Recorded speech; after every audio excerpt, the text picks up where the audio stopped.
Evening, folks. How you doing? I am Middle-Aged Gamer Guy, also known as Mag. Welcome to another Tuesday night gaming chat where we talk about the latest games, news and reviews from the last 7 days or so.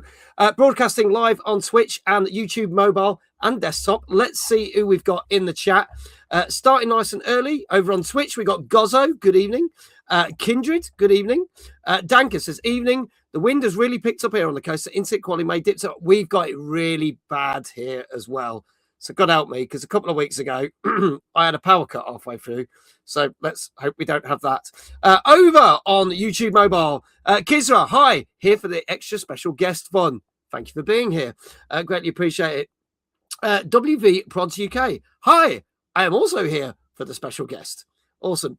Over on Twitch, Chloe, good evening. How are you, lovely? Cheney, hello, mate. He says, it's been a while since I've been this way. Lovely to see you. Good to see you. Matt, good evening.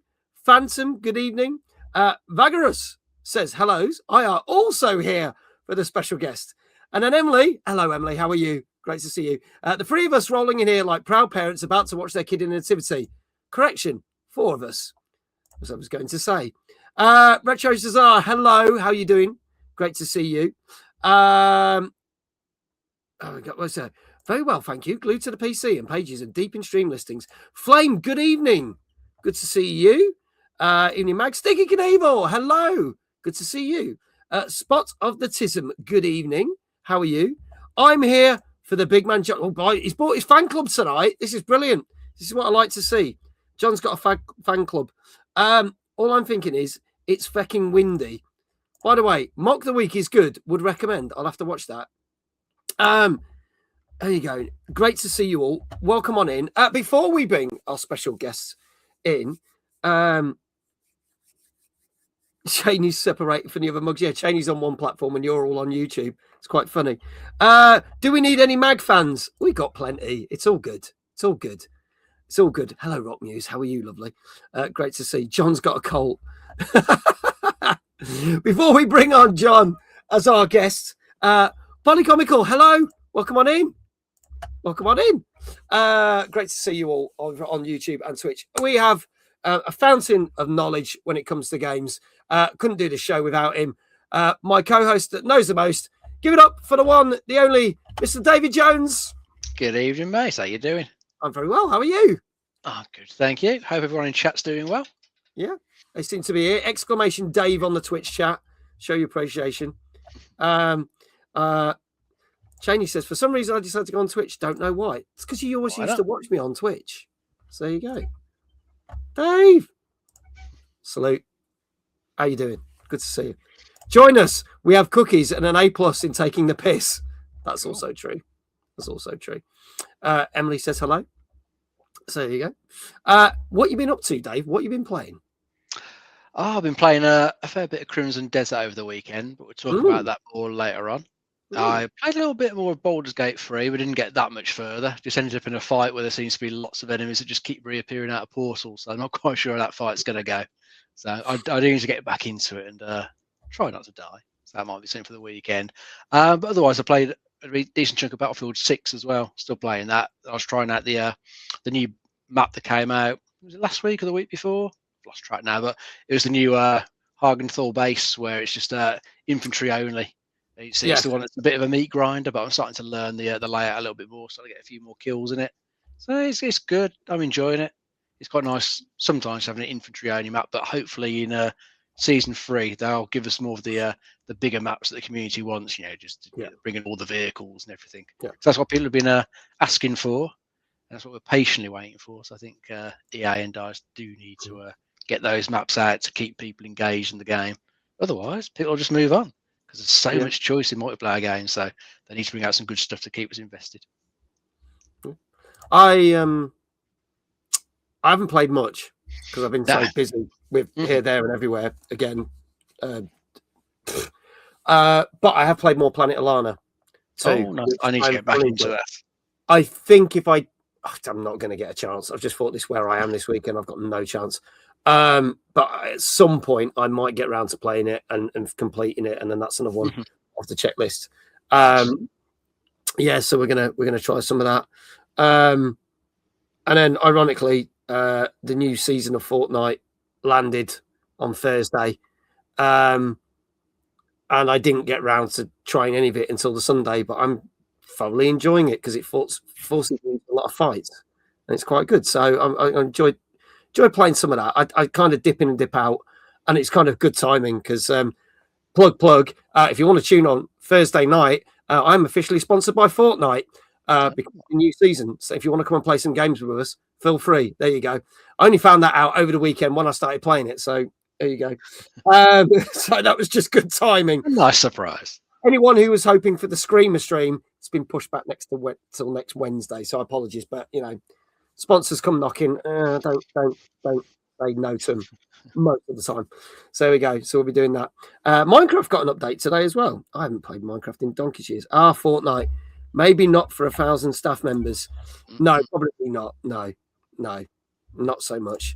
I do want to finish Planet of Lana, but it gave me huge melancholy. It's one of those games that hits you in the feels. With what's happening with Epic, that's impressive. Yeah, Epic. We'll talk about that in a moment. Still playing Expedition 33, says Kizra. Great game. We talked about that. We were talking about that last week, weren't we? Again, because last week's guest was Dan from Kepler Interactive, and obviously Kepler published Expedition 33. They've had some really good hits on their hands, so they were very proud that Sam Full had won all those awards and will hopefully win more awards. So there you go. Osiris, hello. How you doing, buddy? Great to see you.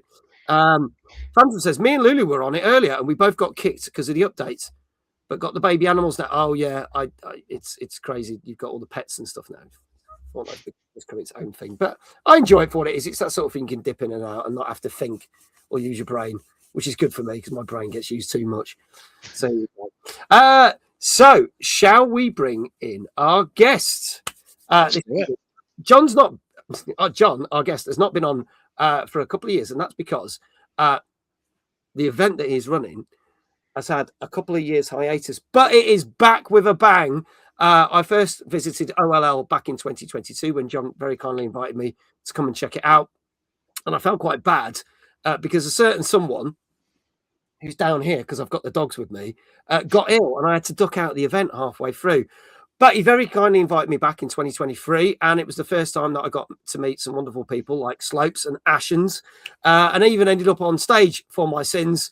And it's probably the event that actually steamrolled everything for me, being at a lot of gaming events.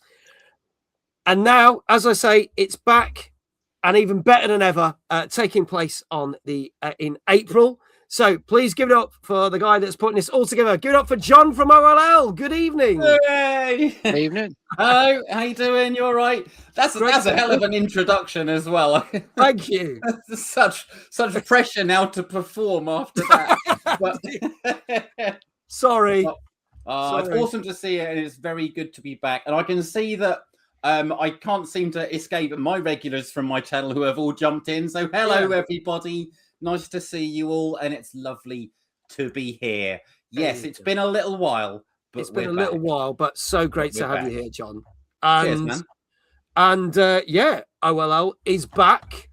We have, thank you to iQuell. If you're in the Twitch chat, we have pinned all the links.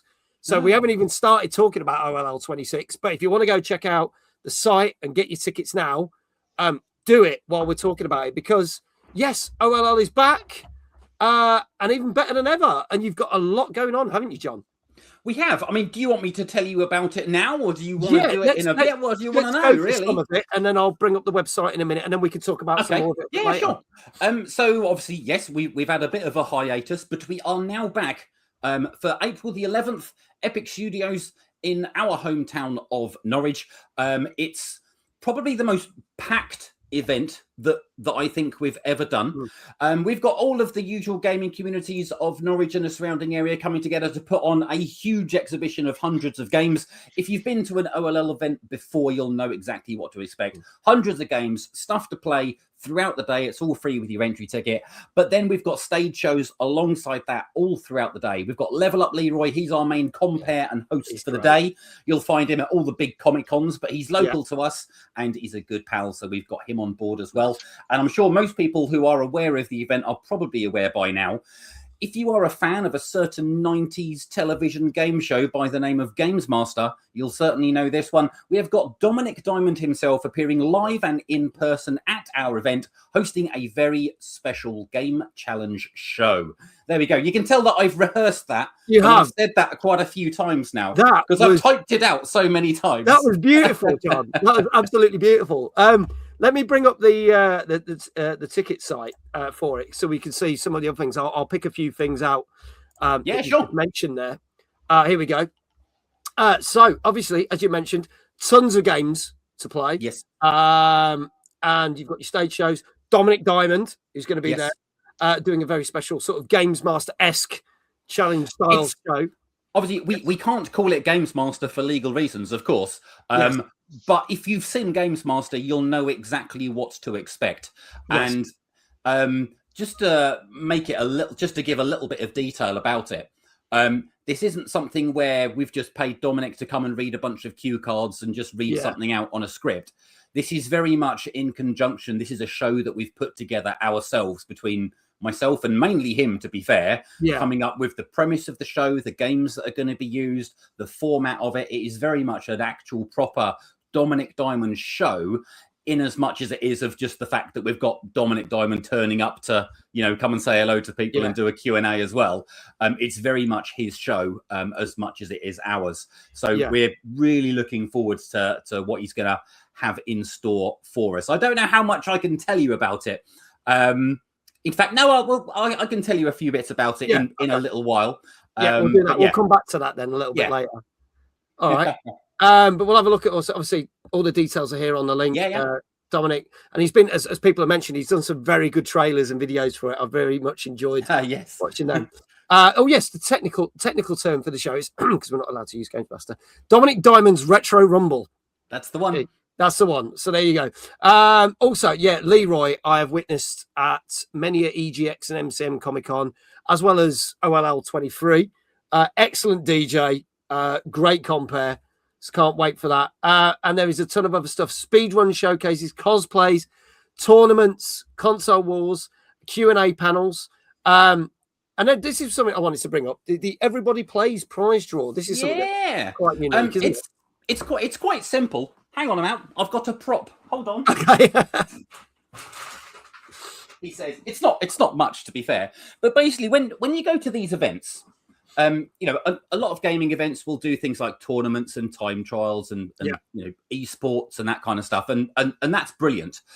But there's not really much reward for people who just want to go and enjoy the day and just play video games, And as much as we are about all of the different eras of games, and obviously, we do all the tournaments. We're doing Tekken and Smash and Street Fighter and Mario Kart tournaments throughout the day.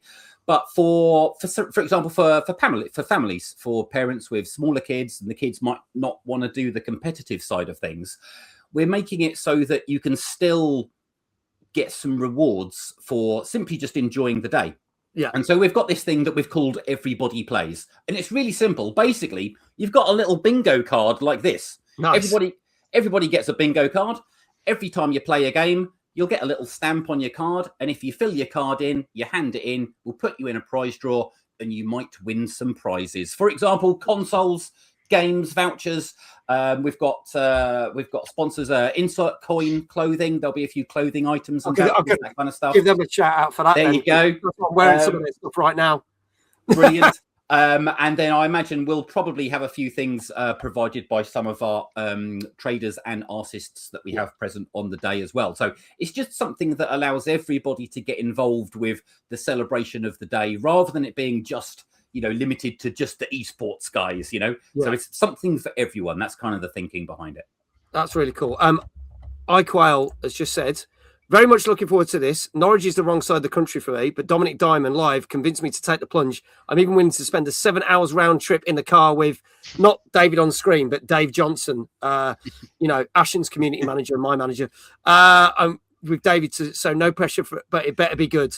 I know. No pressure, but it better be good. Oh, crikey. Well, iQuail, I obviously don't actually know who you are, iQuail, but when you get there, when you are at the event, come and find me. I will be the one with the blue T-shirt on and looking slightly frazzled on the day, come and say hello to me, and I will make sure that I will make sure that you get a bit of time with Dominic, because Dominic, we had a good chat with him in terms of like what he wanted to do on the day. And quite often when you have guests come to events, you give them a table and they do photographs and they do signatures and all that kind of stuff. Yeah. And we decided we don't want to do that. We don't want to keep Dominic, like, cooped up behind a table all day, answering questions about Mario 64 and Dave Perry every 30 seconds. So he's effectively just going to be mingling, aside from when he's doing the stage stuff and when he's doing the Q&As and stuff like that. So he'll be there for people to simply just approach and go and have a chat to. He's going to be there to enjoy the event and enjoy the games just as much as anyone else. Nice. So you'll absolutely get a chance to meet him, I'm sure. That's awesome. We've got a very special announcement to do with me being at OLL, which I've managed to keep secret from anyone. Knows me keeping secrets is an awful thing. It never happens, but I've managed to keep it pretty much secret. So we're going to announce something a little bit later on for the people that have already bought tickets from my community that are coming to the show. But we'll announce something a little bit later on. But we will talk about some more stuff. We'll talk about, obviously, you mentioned some of the tournaments. We'll talk about the games market. We'll talk about some of the other things that you've got on during the show a little bit later on. Sure. So if you are not already got your tickets, actually, let me bring this back on because I will show. Let's show the tickets because the VIP tickets have now sold out, folks. The event runs from 10 a.m. till 10 p.m., but you can have a choice because you can get a daytime ticket, which is 10 a.m. till 5:30. Then there is an evening ticket, which is 6 p.m. till 10 p.m., or you can buy a ticket which basically covers the whole session. All session tickets are like £27.50. Daytime tickets are £16.50.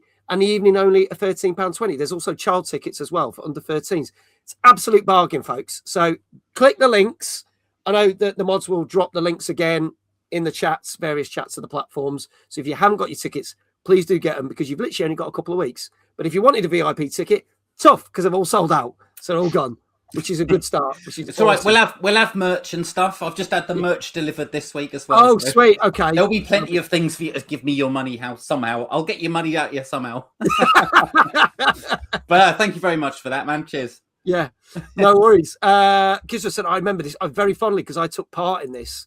Last time Dominic was involved with OLL, he was in a video on the big screen making dick jokes over my footage of Tricky Towers.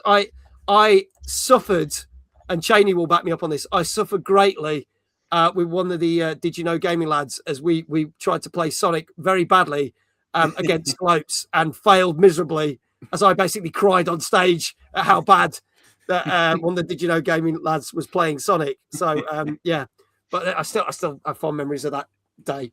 So, folks, get your tickets now for the event, and we'll talk a little bit more about OLL a bit later on in the show.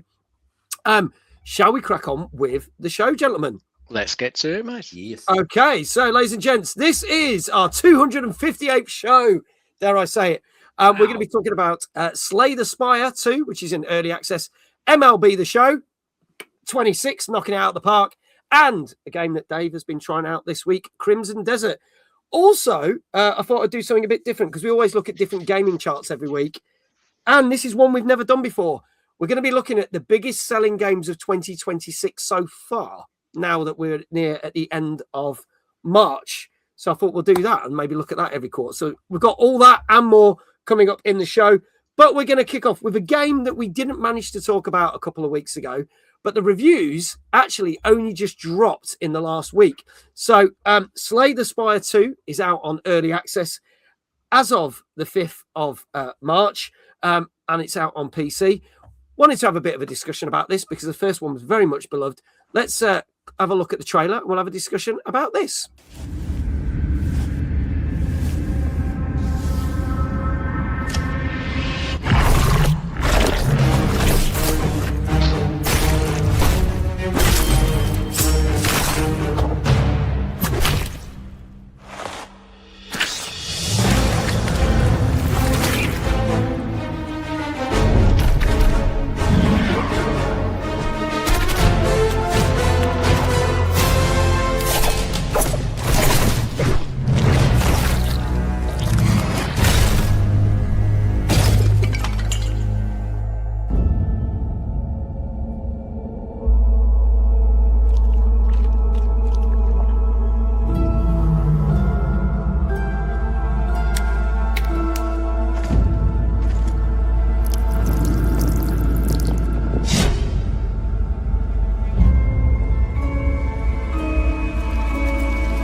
There you go, folks. That is Slay the Spire 2, which is out now on early access on PC. For anyone who doesn't know about the game, Dave, tell us a little bit more. Yeah, this is the follow-up to the original game, which was a very, very popular roguelike deck builder. I think it's been selling well for years. So as a decent amount of players still playing it, and now we've got the sequel out. The devs, they're not messing with the formula too much. No point breaking what worked so well originally. So whilst it's the same type of game, you're going to be building up your decks, trying to ascend up the spire to ultimately get to the top and win the game. They're kind of just like adding in a few new things, like some new characters, new events, new relics, new items and stuff like that, just so it mixes things up a little bit, but doesn't mess with the core formula. So you're still going to have to learn what some of the new stuff is going to do, how to use it in like your sort of builds you're going through. But I think in this one as well, I can't remember if the previous game had co-op, but this new one supports up to 4-player co-op. So you can get your friends involved as well, see if they can help you on your run. So I think it's looking quite good. I never played the original, but I heard nothing but good things about it, and so far hearing good things about this as well. And whilst it's in early access, it probably won't change too much. By the time they get to 1.0, I think this is just a case of them, doing like getting a lot of feedback in, so I can just refine what's there. Not like say like you get stuff like Baldur's Gate where you just get the first act and then the rest comes later on. I think most of the game is already there in early access. It'll just get refined over the next year or so, or however long it stays in there. Yeah. So Emily's just asked, is right in thinking the Slay the Spire is frequently in sales? Yes, you can get it very, very cheap, and it's definitely worth. I'm not into my card battlers, but this game grabbed me massively, and I loved it. So I want to get hold of this as well. It's $19.99 at the moment. It was on Game Pass. Again, like you kids, I've got a funny feeling it came off Game Pass. But you can buy both for £22.48. I was going to say, because talking about sales for the first one, it is $4.99 on the Steam sale at the moment. There you go, Emily. $4.99 bargain. Rockmuse had a question for you, Dave, which was, do you have a nice deck, Dave? I do indeed. There you go. Just thought we'd get that out there. Yeah, my mates are playing it off stream and on. Yeah, lots of people playing this. John, did you get to play the first one? And do you like card battlers? I didn't. They're not the genre that I tend to go through. But I've seen plenty of them. And while this one I'm not too familiar with the series, you can tell just by the presentation alone just how big of a deal it is. Because what that looks like, that didn't look like some tiny, small indie studio kind of one-person thing, did it? They've got a budget for this one, and that really shows. So I wish that I had more that I could contribute in terms of saying, I like this and I like that about it. All I can simply say is I saw it and that actually looks really interesting. Nice. But presentation-wise, man, that looks brilliant. That looks really good. Yeah. I would play this with a heartbeat. I'm not going to lie, because I like the first one so much. And apparently it is still on Game Pass, so you can still get the first one on Game Pass. So if you want to try it out, please do. Actually, just a question. Is the reason that it's early access because it's still in development, or is that something that they do where they design in terms of like the stats and everything of the cards and the characters and how the game operates? Is that why they do early access? It's a bit of both with some games. Some games they're still building it, making it. Some games they do it purely to get all the feedback on what works, what doesn't, and then fine tune it and change it.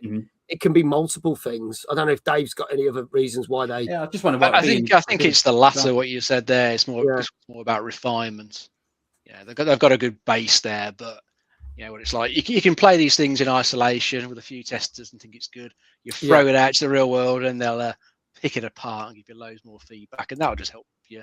Add improvements to it. So I think that's what they're doing. I think that's what worked for the first game. So sounds like they're just doing that again. Yeah, it's also as Rock Muse said there. Sometimes if they are self-funded, they will do it to get more money in. Yeah, to get it, which is fine. But the bonus of it is that once you've paid the full price at $19.99, when the game comes out, whether it's in 6 months, a year, 2 years, you get everything. Anything else that hasn't been unlocked all gets unlocked, and you get it. So that's really good. Jenny, hello, good evening. How are you? Good to see you. It's usually, there you go, Kisra said, as usual, for taking feedback and refining, but some games aren't complete. Exactly. Hello. So, for those who have not seen the show in a long time, we don't review the games, but I scour the internet, take all the reviews, bundle them up, and turn it into an average score. You may agree with it, you may not, but we're going to play a little game with it for a bit of fun. So everyone on YouTube and Twitch chat can guess. So if you've seen scores appearing, wondering what that's about, you can have anything from 0 to 10, and you can have 0.5s like 5.5, 8.5, whatever. But also Dave and John are going to play along as well. So, and if you get it right and you guess the score, we give you shout outs. Okay? And considering Mojo and Pixie are here, Dave's shout outs are going to be quite interesting tonight. So let's see what people are saying in chat. I've got to scroll all the way back up. Danka said, I'm going in high straight away with this one. 9. Chloe, 8.5. Rockwood, 8.5. Gozzo, 9. Hannah, good evening. I don't think I said hello to Hannah. 8.5. Let's scroll down because there's a lot more scores here. Jenny says, I think it's going to be an 8. Retro Shazar, 8. Iquail, 8. Phantom, 9. Flame, 8. Kisra, 9. Kindred, 9. 7.5, cautiously, says Emily. 8 from Polycomical. 8 from RL Jack. Hello to RL Jack as well. 8 from WV Prods UK. I'm just going to call you WV because it's easier. 9 for Vagarus. So, Dave, I'll start with you. What do you reckon this has got? I'll try an 8.5. 8.5. Okay. John, what do you reckon? I was going to go with an 8. I don't think you'd get a 9 for something that's still in early access, something that's literally only been going for a couple of weeks. I think that's too early for someone to give it like anything higher than that. So I'm saying a flat 8. Flat 8. Okay. All right, folks, this is your last chance. This is Slay the Spire 2 in early access, which came out on Thursday, the 5th of this month on PC. And if there are no more scores appearing in chat, I could tell you this did get a 9. Oh, wow. What? On average. So a good start. Wow. Now, do you know what's funny is we don't cover a lot of early access games, but we do cover a few.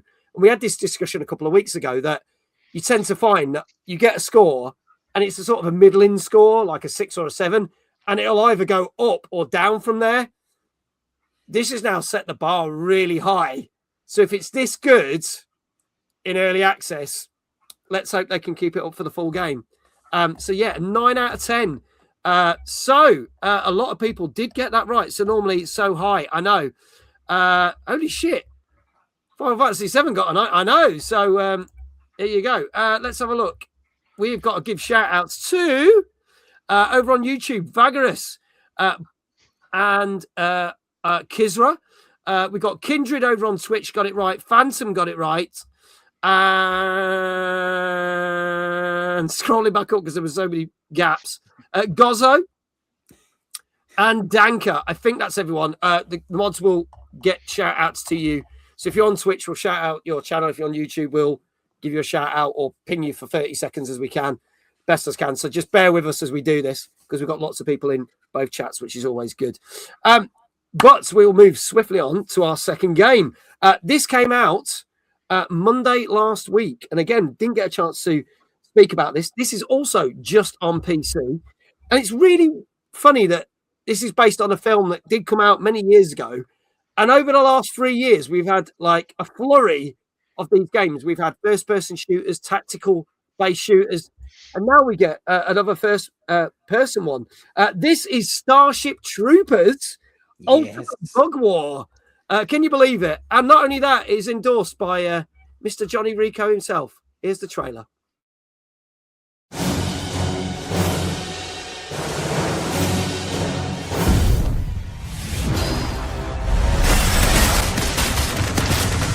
You're dead, Bob!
You like that?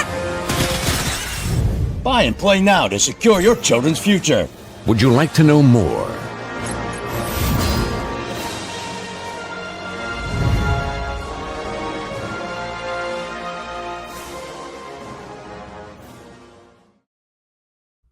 So this is out on PC mainly, but it is on some other platforms as well.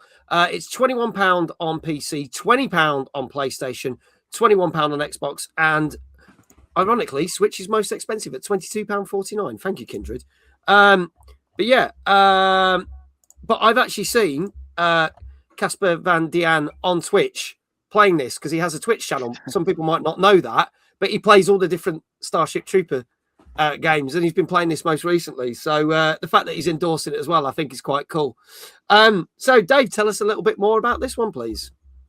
Yes, this is starred as what we sort of call a boomer shooter these days. So it's going for like sort of older style graphical look for it. But this is kind of like pitched as like an in-universe sort of recruitment game that's used, to recruit people to the mobile infantry to then go off and fight the bugs. So it's essentially like a training simulator that the troops would play before going off to war.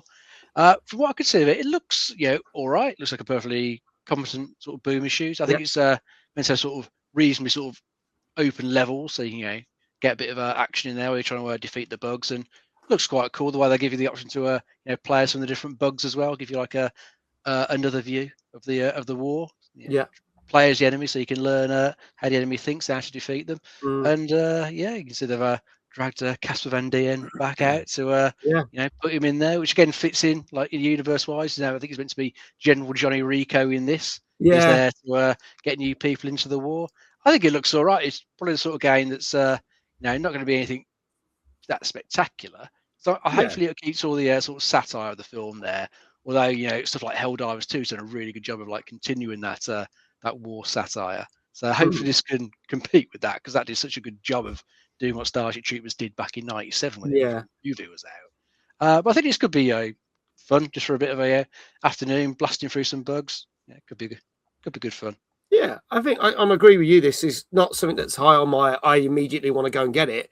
But if I stumbled upon this or get a copy of this, I would have a lot of fun playing this. John, your thoughts on this? Well, I love Starship Troopers. Nice. The original film, of course. The second one, somewhat different. And the third and fourth. And everything. There was only one film, wasn't there? Sorry, yeah.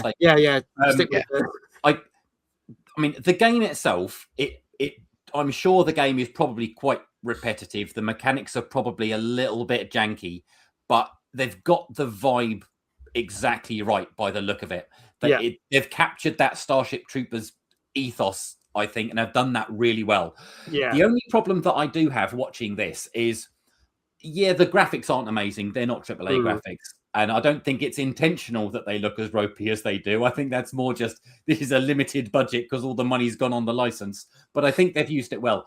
My concern here is that there is another game that is true to my heart that not that many people know about, but it's not particularly rare. And I always think of this other game whenever I see bug-style alien shooters, and that's the Earth Defense Force series. Oh yeah, of course. And I don't know if anybody else remembers this. This is going to be going niche of the niche here. But Earth Defense Force 2017, it was an Xbox 360 launch title in Japan. It used like 2D sprites for your power-ups, but the gameplay was proper like 3D. Yeah, you could literally destroy entire cities and it was basically Starship Troopers, but it wasn't called Starship Troopers. Yeah, and again, that's a really janky, ropey game, but it's incredible. It's an absolute 10 out of 10 if you get a chance to ever pick it up, and it's like bargain basement, like a couple of pound price if you ever see it anywhere. But I always compare these modern style games like this to Earth Defense Force. And at the moment, I would say I probably prefer EDF over this new Starship Troopers game. But they've certainly got the vibe right, for sure. Okay. All right. Well, let's see what people are saying. Folks, get your scores in chat. See what the reviewers said about this. Let's see what we got. Going to scroll up to the top. Again, iQuell, thank you for doing all the shout-outs, man. Greatly appreciate it. Let's see. Kizra 7.5. WV 7.5. Emily 7. Chloe 7.5. Hannah 8. Danka 7.5. Rock Muse 6. Polycomical 7.5. Gozzo 7.5. Jack 7. Scrolling down. Retro Jazar 7.5. Iqua said I missed the trailer, so 7 in it. 7.5. Jenny 7. Flame 7. Folks, this is your last chance. Get it in for Starship Troopers Ultimate Bug War, which came out last Monday on PC, Switch 2, PlayStation 5, and Xbox Series X and S. Cheney saying an 8. Phantom saying 7. Bagger saying 6 because I heard it had some issues. John, I'll start with you. What do you reckon this got? I think that the score will have been inflated because it will be purchased by fans of the franchise, and that will inflate the score rather than what it should really deserve critically. So for me, I'm saying it's a 6. Okay, 6. Dave, what say you? I'm going to try a safe 7 for this one. Safe 7. All right, folks. Let's see what the critics thought.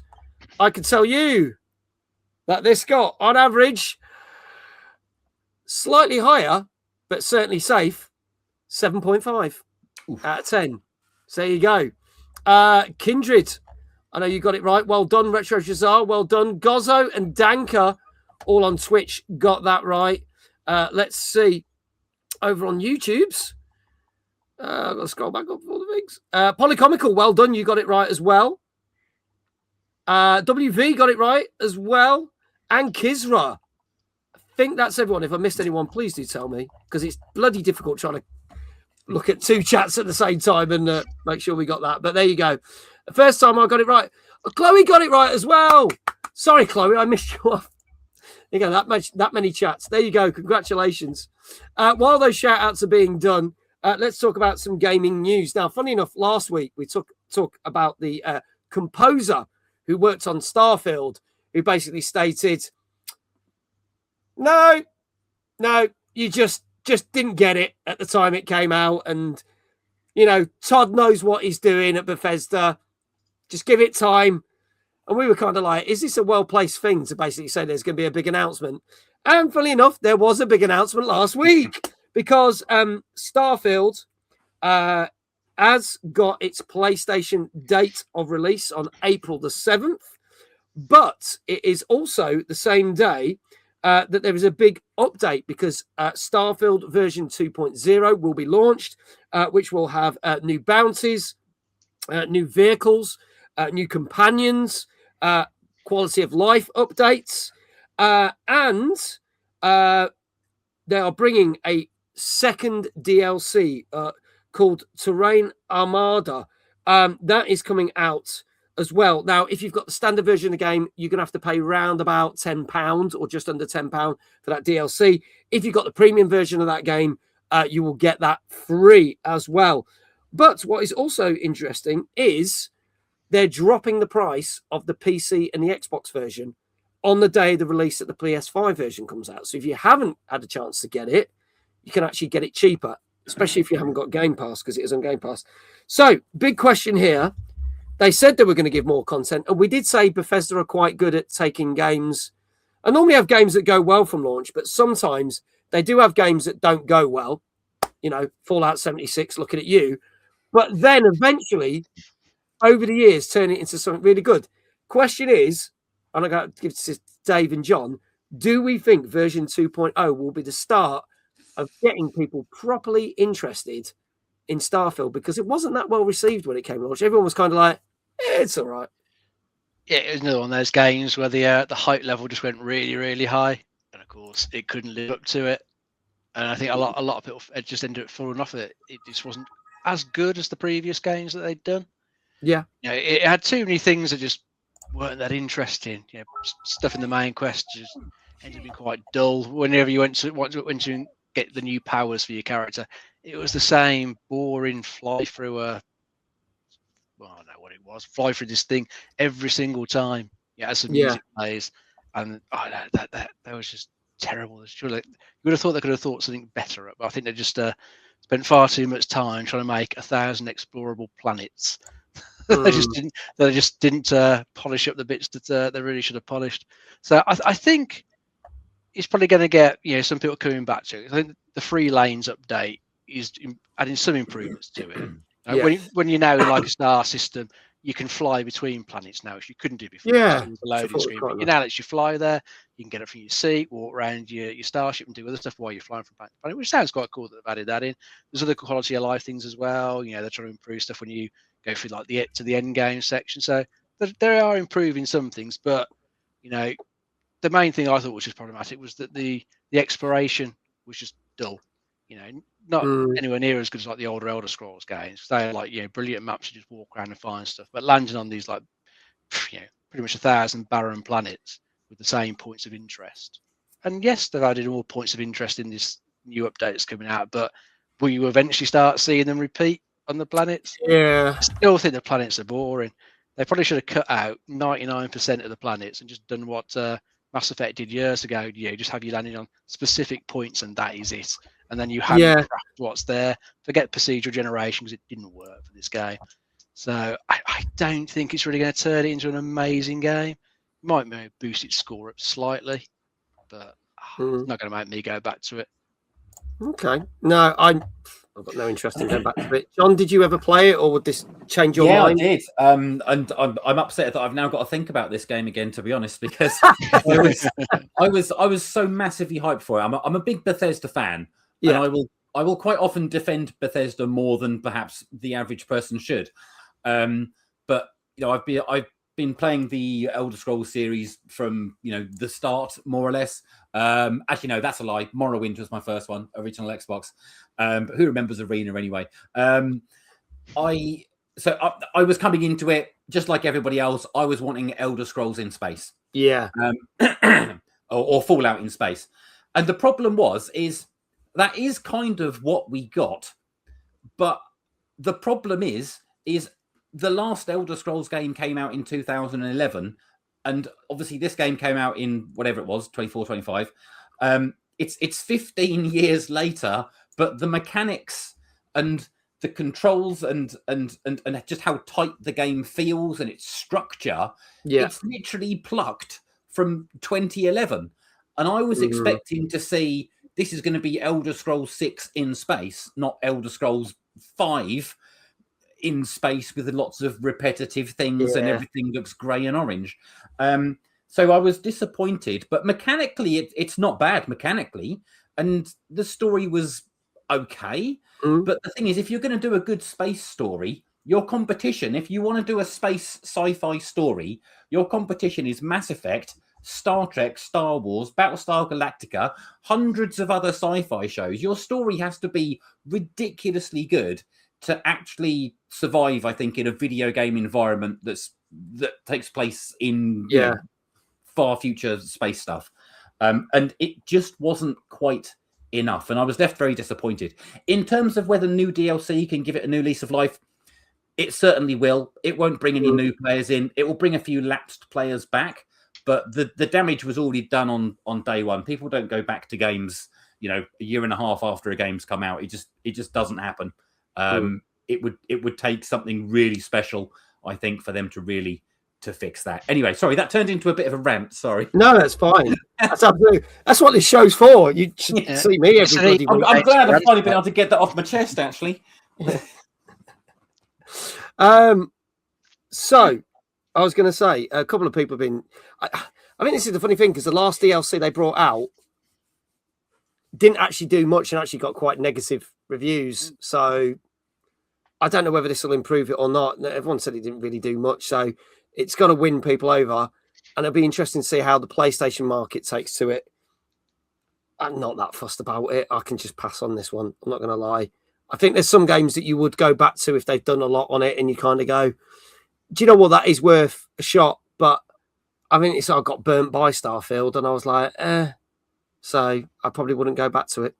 It needs more. It needs like a No Man's Sky where it's a complete reboot. That's what it needs. That is a great example of a game that came out and wasn't that great, and then they've just continuously hammered away at it and are still to this day giving updates. And, you know, if they did that, great. But I just can't see Bethesda doing that. I think they'll get this DLC out, and I reckon there's all this thing. Oh, it's the 2.0. I don't think there'll be anything else after this. I'll be honest. I think that's it, probably. Maybe some like the little paid things. I think you've got the mod support. Yeah. Make some paid mod support for it, but no. I mean, ultimately, we want them to move on to Elder Scrolls 6 and, for fuck's sake, get that out a bit sooner rather than later. Yeah, we're getting impatient. It's been, what, 8 years since the title reveal? Yeah. Well, it wasn't anything at all, was it? It was awful. No, they shouldn't have mentioned it. But honestly, they come on. It's literally been 15 years. That needs to be out the door by now. What have they been playing at? There you go. We've just been raided. Tiresome TV, thank you so much for the raid over on Switch. Also want to say thank you to Chloe for the Prime sub. Greatly appreciated. I saw the shout outs go out. John, good evening. Bonjour. How are you, sir? Tiresome, good day. Oh, good day. That's 2 good days. Thank you so much for the raid. Welcome on in. This is I am Mag. This is Dave. This is our guest this week, John from OLL. And we are talking about all the latest game news and reviews from the last 7 days. Simmons says, Mag smells. Thanks, Simmons. Cheers, mate. Appreciate that. Is that because Dave's not here? That's why you're saying it. Evening, lovely people. DJ Brock, how you doing? Welcome on in. If anyone, there's some info about me and blah, blah, blah appearing in the Twitch chat. If you need me to do the special shout out, Iquel, let me know and I'll sort that out. Otherwise, we'll move on to our next game. And, you know, we say about this every week. There always seems to be a sports game that comes out every year and gets churned out. Now, last week, we talked about the new wrestling game, which actually got better reviews than the last couple. And we have had some of the sports games do better because I've actually listened to customer feedback. And we've had some not as good. Where will this sit? This came out last Tuesday on PS5, Xbox Series X and S, and Switch, and this is MLB The Show 2026. Let's see how this pans out.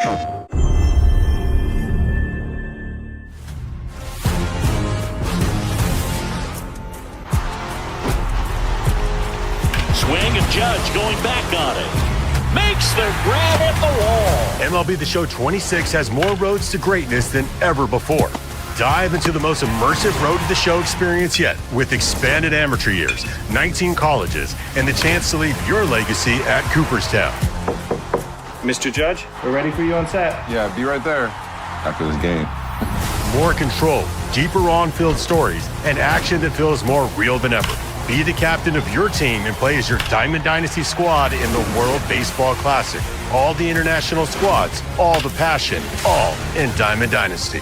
With so many ways to play, you might have to steal time from somewhere else. Great work, Aaron. He's a little stiff today, no? Make your mark in MLB The Show 26. Great. Let's try it with the baseball. Okay, let's take 5. PlayStation. There you go. I'm gonna say this. Every year we talk about MLB The Show, and most of their trailers are shit. I actually thought that was all right. 1, because I actually put some gameplay footage in it, and 2, fairly comical at the end. You know, at least they were trying to make an effort with it. Normally, then you just get these players that you've never heard of, especially in the UK market, playing the game, but you never see the game. So, okay, props to them for doing this. Kindred says that this is 60 quid on PlayStation, Xbox, and 50 quid on the Switch. So there you go. Switch actually being cheaper for a change. Looks fantastic if you are a baseball fan. Xbox keeps recommending these games to me, and I could not be less interested. So there you go. Dave, tell us more about this. Is this going to be a massive step up from 2025, or is it going to be a massive disappointment? I think, like all the early updates for any of these sports titles, it's just incremental. You know, you could argue that it could just be bloody DLC. Because I suppose all anyone really wants the roster updates, you know, to keep up with that, you know, what's happening with the actual teams in the real world. But otherwise, it's just it's minor stuff. You know, they're always going to do improvements to the graphics, like the animations, stuff like that, to make it look and feel a bit more realistic. But I think otherwise with this, it is quite sort of marginal what they've added to it. I believe they've added like additional stuff to like the franchise mode and the road to the show, where they add some of the like the college year and years in the college stadiums in there. And I think they've done some improvements to the trading, where you're trading players. But that was kind of all I could really sort of pick up that was really different between this one and the last one. So, I mean, if you've already got the 25 version, you're not that bothered about the roster update, you could probably just stick with that. Save yourself 60 quid. Yeah, but if you're the sort of person who absolutely loves baseball, you want to get the latest one, to have all the latest like stuff in it, then get it. It's probably the only baseball game on the market anyway, as far as I'm aware. Yeah, probably the only one that's going to have all the real life players and stuff in there. But otherwise, it's just another dull sports yearly update. And I will say this multiple times as well in the next few months as all the other ones roll out from EA and 2K. Because we'll get to September and we'll start into EA season where EA just churn out all their stuff. I agree with you. I think this is the thing, because 2020 they started. This used to be a PlayStation exclusive, and then it made its way onto Xbox, and everyone said, "Oh, this is getting really good." And then it made its way onto Switch, and everyone's saying this is really good. And then it's kind of had a couple of years where it's done all right. But I think David's got a good point in that if you bought this last year and you're not that fussed about it, probably not get it this year. But if you haven't got it for a couple of years, it might be worth getting. But it's difficult to tell because I don't give a shit about baseball. I mean, either. Your thoughts? If you like baseball, I'm sure it's brilliant. But this is the thing with all sports games, isn't it? They're all generally very well made. They are very feature rich. They're very detailed. They simulate their sport really, really well. And to the best of my knowledge, I think, correct me if I'm wrong, but MLB is the premier simulation title for the sport of baseball, isn't it? So it's the best example. So it will be just like FIFA. It will be just like any other sports title. If you follow that sport, that is the game that you will buy. And you will buy it every year. And the publisher and developers, they know that. The thing is, this is something that I found out back in my retail days. These annual sports games, their actual development time, you think you've got like a year between each time these games come out. You have to factor in DLC and wrapping up and staff holidays after the game comes out. Say your game is released in March. Yeah. They're finishing off all their promotional period and all that kind of stuff. That takes them up until about sort of April, May, sort of end of June. Staff will take some holidays, takes you up to July. Then you've got to think you've then got about 7 months left before your next game has to come out the door. And you've got to have 3 months of marketing within that as well. So your actual development time, where they literally sit down at their computers and make new content for the next year's sports game, they have about 8 weeks. They have about 2 months, and they just cram it in. And then they just do roster updates like last minute in like the last month. So I'm not surprised that these games don't change every year. It's just the nature of them. But if you are a fan of the sport, you will always want to have it all up to date. And I'm exactly the same with the Formula One games. The F1 games, they still use the same game engine that they came out with in 2010, and they're still using that same game engine from 2 generations of console ago. So I think if you like baseball, I'm sure you'll love the game. It's not my kind of thing, sorry. No, that's fine. I don't think any of us on this screen are interested in this, so there you go. Yeah, there you go. I think I've done quite well to fill that amount of time talking about a baseball game. I know, you have. Yeah, that deserves a round of applause, good sir. There you go. Let's see what the critics thought, though. And let's see. Folks who've just joined us on the raid, if you don't know what we do, we don't technically review the games, but we scour the internet, get all the scores from all the different places, whether it be IGN, GameSpot, Eurogamer, Metacritic, Gamer Ranks, etc., and turn it into an average score. If you guess it correctly, you'll get a shout out for your channel. Let me go scrolling up because there's a lot of scores to get. So, hopefully, Danka saying a 7, Gozzo saying a 7, Hannah saying a 7.5, Chloe saying a 6.5, Rocknew saying an 8. Oh, people's scores are very varied on this one. So this can be an interesting one. Kindred saying a 7. Polycomical saying a 7. Kizra saying 8, but only because I feel like it's good if you enjoy baseball. 7 from WV. 6 from Emily. DJ says, I reckon it's a 7.5. Flame says a 6. Jenny a 7.5. Jack saying a 5. Retro Shazar saying a 7. Get your scores in chat, folks. This is MLB The Show 26, which came out last Tuesday on PS5, Xbox Series X and S, and Switch. Dave, I'll start with you. What do you reckon? I'll try 7.5. 7.5. Vagara says 8 because of journalists. We've said that many a time. John, what do you reckon? I'm going to take a punt and I'm going to say a 9 because the only people that would review it are going to be people who have bought it. Therefore, they're going to be baseball fans and they're going to love it no matter what. So I'm going to say a 9. But Ooh, I like your I might be wrong. Okay, right. Yeah, those shills probably paid off by Alan Yankee and Bertha Metz. You never know. Let's see. Has it been match rigged? Iquel says, what was the game? It was MLB The Show 2026. So I'll let you put in a score very quickly. John engaging big brain strats. Yes. Let's see if it's paid off. Because I can tell you that the big question was, is this better than 2025 version? And the answer is no. This is one of the lowest rating MLB shows of... Yeah. It did not well. This is one of the lowest rated in the 2020s. Basically, the graphics look very outdated. The story mode is very undercooked and not finished. And they said, apart from adding a roster and that, it feels like you are just pissing 50 quid away. So their exact thing was, if you had the excellent 2025 version, which was very well reviewed, stick with that. So that is there.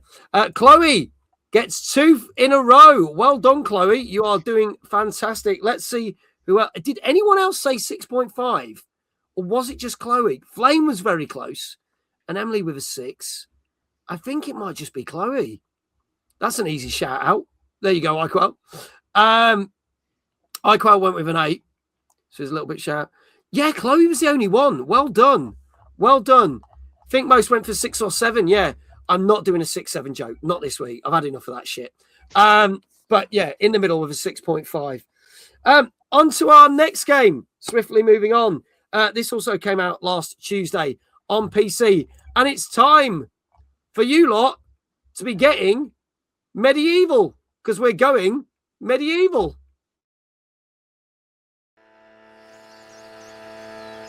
We started as 3.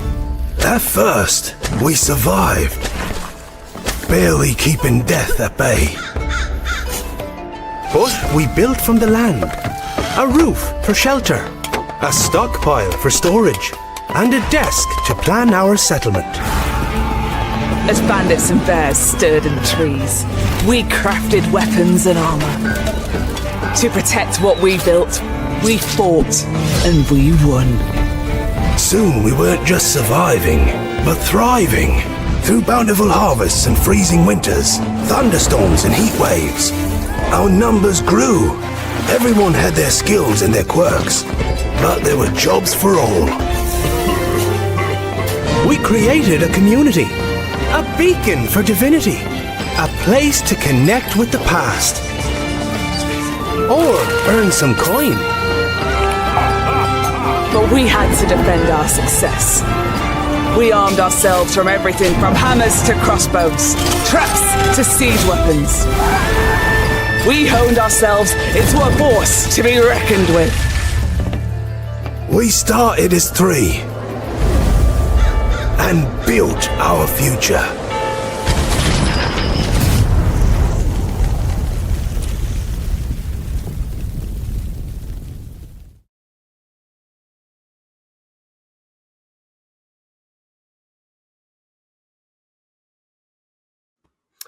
Good evening, Blue Lou. Welcome on in. Good to see you.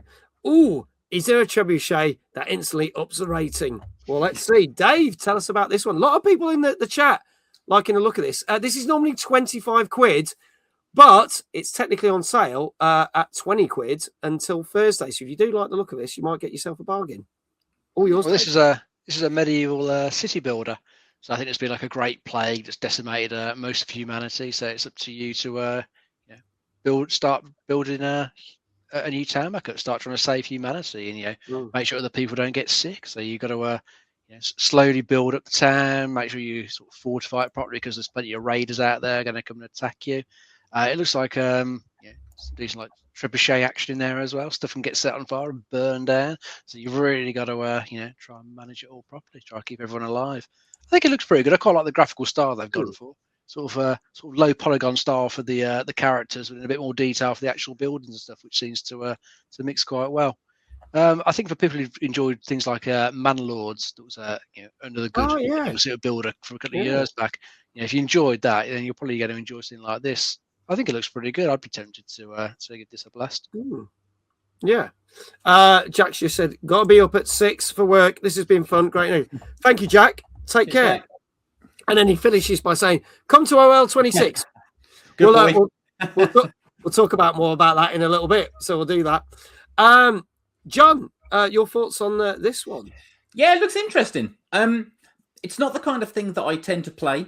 I think my question is, who is this for? Because if you like your city builders, they're 10 a penny. There's loads of those. But if you like your medieval type stuff, you're looking at things like Civilization and that kind of stuff at the top end of this sort of spectrum. And I don't know how long this game is. If this is something that I have to play for 100 hours, then I don't think it would be enough to grab me. I would need to have a lot more detail in it. If it is something where you work through the time and you're building up and you're doing your combat and taking over your area and whatnot, and the whole sort of thing takes about 20 hours, then that would be a nice little bite-sized chunk of a game that I think I could definitely get into. I think it looks very well crafted, but because I'm old, I compare this kind of stuff to original SimCity and Megalomania and things like that from the 90s. And I'd probably prefer playing Megalomania. But it looks right. It looks right. A lot of people saying it's like a 3D version of RimWorld. Quite a few people in chat saying that. Apparently it takes about 21 and a half hours to complete. Oh, okay. All right. Yeah. There you go. Bear, hello. First time here. Hey there. This is an open panel. Kind of, but not. You'll get the flow. You'll see what we're doing. So stick with us and you'll understand what's going on. But lovely to have you here. That's £1 per hour of gameplay. If so, that's cheaper than the cinema. That's a good way. It's a good way to look at it. Yeah. There you go. Dave Johnson, good evening. Hope you're well. Dead Toxic, good evening. Welcome on in as well. Right. If you've just joined us, we don't review the games, but we guess the scores or the average score set by all the critics.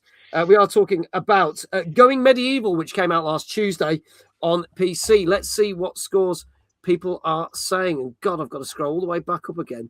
Let's have a look. Scrolling down. Gotta find it now. Danker, 7.5. Chloe, a solid 7. Gozzo, 7.5. Gotta find it. Hannah, 7.5.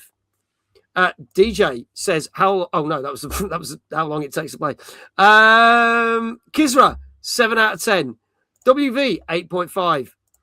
Polycomical, 7.5. DJ found the correct one. 8 out of 10. Emily, 8 out of 10. Rock Muse, 8 out of 10. Mike says 6.8. I will ride you up.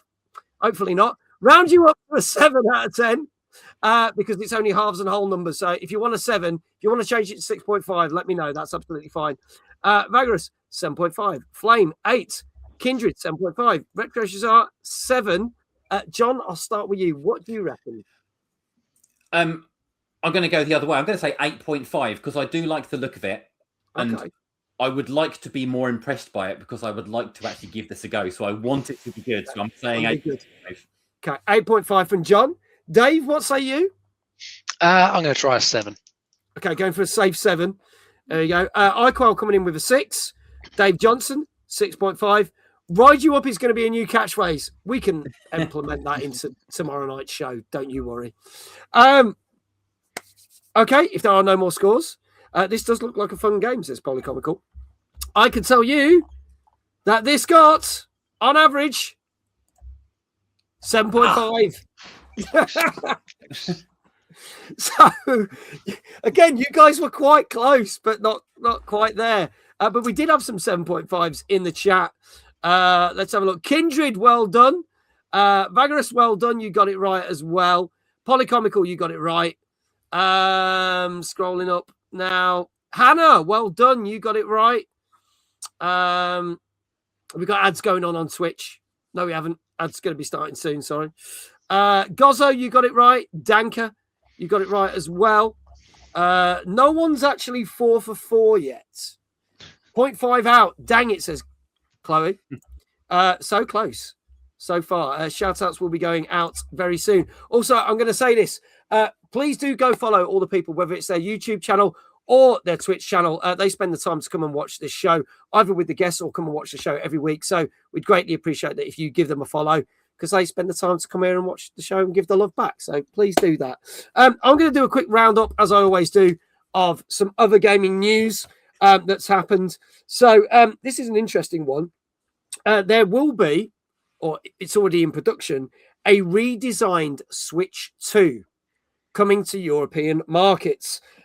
This is because of new legislation in Europe, and it's all to do about removable batteries. Basically, products that don't have removable batteries are not going to be allowed anymore. iPhones have started to implement this, and PlayStation 5 controllers started to implement this. Basically, they're letting people get replacement batteries for certain products. This means that the Switch 2 in Europe has now got to go with this legislation, and it means that you will be able to remove the lithium batteries in the actual machine and in the actual controllers. So that's the only big thing. Now, whether this then changes for other markets around the world, we will have to see. This should be a win for the consumer. I agree, especially for PlayStation 5 controllers, because that annoys the shit out of me. Nintendo will make it a special Mario edition to trick me into buying it again. So there you go. So that is happening in due course later this year. And obviously we had Dan from Kepler Interactive on the show last week talking about how much a success the Expedition 33 was.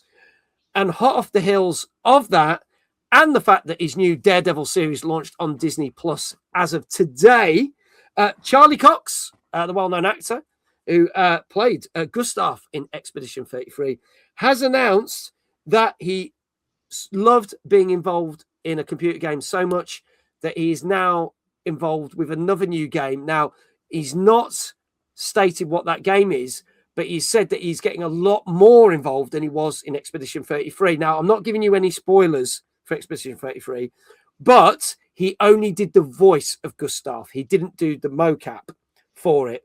So this next new game is stated that he's going to do the voice and the mocap for. Love Charlie Cox a bit. Think he's a great actor, seen him in lots of things. Can't wait to see what he does for that new game. Any thoughts on either of those news stories? Chat, Dave or John, and let us know. And then we will talk a little bit more about OLL. Sophie, good evening. Lovely to have you here. Great to see you. Well, nothing that much to add. I think it's just nice that we hopefully we'll see the the redesigned Switch with the replacement battery options over here. Because it is a pain when you've got these devices and you can't get at the battery. That's the only thing that's wrong with it. You got to send it off and pay a fortune to get one repaired. It's nice if you actually got the option to do it yourself. And if they redesign it to make it easier, that'll be a plus. Because if anyone's ever tried to open up the Switch Joy-Cons, they are a fiddly little pain. I've repaired a few myself in the past now. So fucking fiddly. So anything to make it slightly easier to get into the battery bit and just swap that out, definitely a plus point. So it's not just the Switch then; it must be the Joy-Cons as well, mustn't it? Correct. Yeah, and controllers, and it can't just be Switch. This must be every device. So we're talking, so Steam Deck's controllers, literally anything else that you own. Yeah, we're going to have different versions, and chances are it'll just become a worldwide rollout because they're not going to make a special one just for one part of the world. They'll just make that the standard for everybody. I would have thought, wouldn't they? But yeah, interesting. I don't think it will change my game playing habits, other than the fact that no doubt they'll take that as an opportunity to add an extra kind of, an extra megabyte of memory or something into it, which then makes you think, oh, I better buy one, Just how it goes, doesn't it? Yeah. There you go. Switch is the most problematic consoles I've had. Bad build quality. I have to say, I think that the back of the Switch 2 is its most horrible feature. I do love my Switch 2, but that bloody back panel don't stay on half the time. When you're trying to put the cables on and clip it back in, it just bloody falls off. So that's my only thing I don't like about it. So if they can kind of fix the other things with it, but as you say, it might get a global rollout at some point. Now let's talk more OLL, because we've obviously discussed about the fact that we've got Dominic Diamond at let's bring this up here at the show doing his own special game show. We also, which is the Dominic Diamond's Retro Rumble, we've also talked about the stage shows and content, the special Everybody Plays prize draw. But let's talk about some other things at the event as well. Links for OLL will appear as I'm talking. So you've got, because OLL last time had some fantastic gaming markets, didn't it? So yeah, I take it you've got a lot of quality goods and things for people to buy. So if they're looking for gifts or they're looking for their own builds for their collection, there's going to be lots of stuff there. Yes. It's the short answer for that. Right, and we'll move on to the next bit. Well, to be honest, there's not much to say, because you know what to expect when it comes to a gaming market. We've got a lot of people who've been to our previous events are returning for this one. There's another event that takes place in Norwich, which is the video game retro market, which comes to the Forum in Norwich. If you're local, you might know about it. Takes place every 3 months. We're going to be at that this coming weekend, and a lot of the traders that are there are also going to be popping up at OLL26 as well. Long story short, basically, we're circling the whole of the outside of the venue. Like it's like it's one big sort of hall with a stage at one end. Yeah. The whole of the outside of the venue, that's going to be artists and traders selling their wares throughout the day, from doors till close, basically. Nice. And some of them may pack up for the evening show. Once the Dominic Diamond thing starts, attention's going to be on that, I would have thought, for the evening. But certainly it will be going from doors open until the evening, and you'll be able to get all your. Hopefully you'll be able to find all of your hidden gems and classics, and new releases as well. I think we have got a couple of retailers doing some new games too. Probably the only thing that's really sort of worth noting about this is I've been able to curate our traders a bit more than what we normally would, because of course our venue is not the same size as other things that we may have done in the past. It does mean that I've been able to be a bit more selective. So rather than having 10 different stands all selling Funko Pops, I mean, Funko Pops are great. I'm sure one of them is going to be selling Funko Pops, but we haven't just got 10 people selling the same thing, basically. I've been careful to make sure that we know that we've got our trusted retailers that we've worked with before. Last Level Games, of course, the big local ones that we have here. But we've made sure that everyone that we've got who's coming is offering something slightly different. For example, we've got a couple of guys that just do import stuff only. So if you do like your Japanese games, plenty of that to come along as well. And then you've got your traditional, 16-bit, 8-bit resellers. But then we've also got some ones that are going to be some more collectible items too as well. And we've got some new faces coming along as well. So we've got a good mix, I think. I'm really happy with how that's going to come out. I'm really looking forward to see all, and hopefully I don't make myself bankrupt again. So we'll have to see. Obviously, we did talk about tournaments as well. You mentioned Tekken 8, the Street Fighter 6, Super Smash Bros, and Mario Kart 8, which take place throughout the day, as well as the cosplay competition. Cosplay is back. Yes. And obviously, as you just mentioned, there's a lot of people based from Norwich area that are also taking part in the event. Norwich Retro Gamers, Nintendo Norwich, Coastal Retro Gaming, Norwich Amiga Group, Albion Games Cafe, Norwich VR Escape Rooms, Norwich Games Festival, obviously yourselves. And us, yes. Yes. So let's go talk about tickets. As I say, the event runs from 10 a.m. till 10 p.m. The daytime session runs from 10 a.m. till 5:30. The evening stage show with Dominic Diamond, and I guess there's a few other things going on as well, from 6 p.m. till 10 p.m. Go get your tickets now. VIP tickets have sold out, but a full day ticket with everything included is £27.50, and a daytime ticket for adults is £16.50. and a evening ticket for adults is £13.20. You can also get child's tickets and family tickets for the daytime as well. We also have, well, I guess I kind of have something special to announce, and this is courtesy of John, and I want to say thank you to John because he has basically made my childhood dream come true, because I never thought this would ever happen. But for those that know me, know that, again, I say big thank you to John, because OLL23 was the first event that I was invited as a guest and got to be on stage. And ever since that, I seem to be at every fucking gaming event going, which is great. I'm not moaning, but it's great. And if it wasn't for that, I don't think I would have met certain people. It wouldn't have spiraled that way. So again, thank you to John. And just when I think I couldn't thank him anymore, if you are going to the event, obviously, as mentioned, the wonderful Dominic Diamond is going to be there.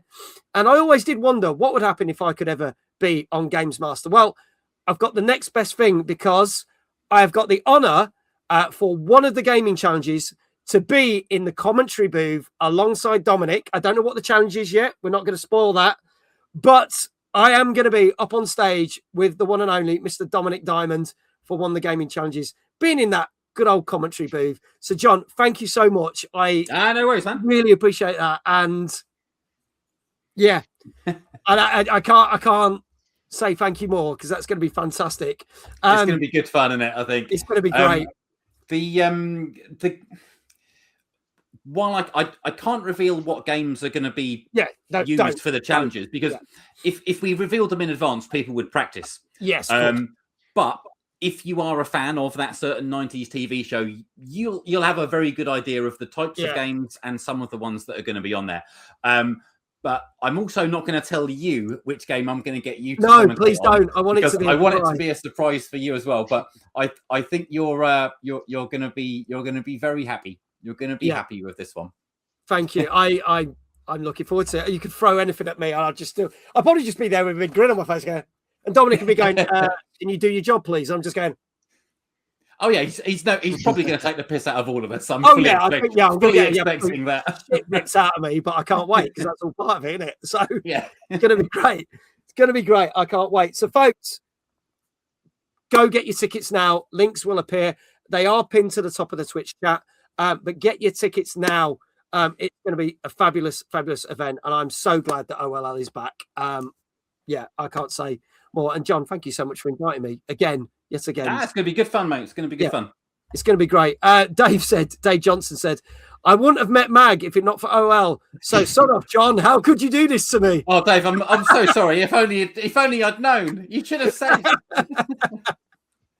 It is the 11th of April, if I've got that correct. That's right. Yes. 11th of April. So please do go put that in your diaries. 10 a.m. till 10 p.m. Over at Epic Studios in Norwich. So go check it out. It's going to be fantastic. Oh, God, here we go. Didn't Dave get ignored at OLL? I did. There's this whole story that obviously Ashens was next to me, and I got to know Stuart. And funny enough, I was on Stuart's show on Sunday night. And we've got to know each other and become friends. And then Dave said, well, you ignored me. And it's been a running thing all this time. I've still yet to say whether I did or did not. I wouldn't have met Dave if it wasn't for OL. There's a lot to be answered for. Jesse. Good evening, Jesse. Oh, no. There you go. And Sophie says, I didn't meet Dave at OLL. And Sophie was at OLL. I know she was there. So, yeah. So that's hilarious. Yeah. I can only apologise. Sorry, everyone. Yeah. Oh, there you go. There you go. Who's Dave? Dave Johnson. Oh, God, here we go. Bloody OLL. There we go. Anyway, moving on with the show, the big game of this week. This is a game that was hotly tipped in our 50 games to look for this year. This is out on PlayStation 5, Xbox Series X and S, and PC. And this comes from Pearl Abyss, the makers of Black Desert Online. But this time they are doing a solo RPG game. And this is Crimson Desert. Let's have a look at the trailer now. It's time.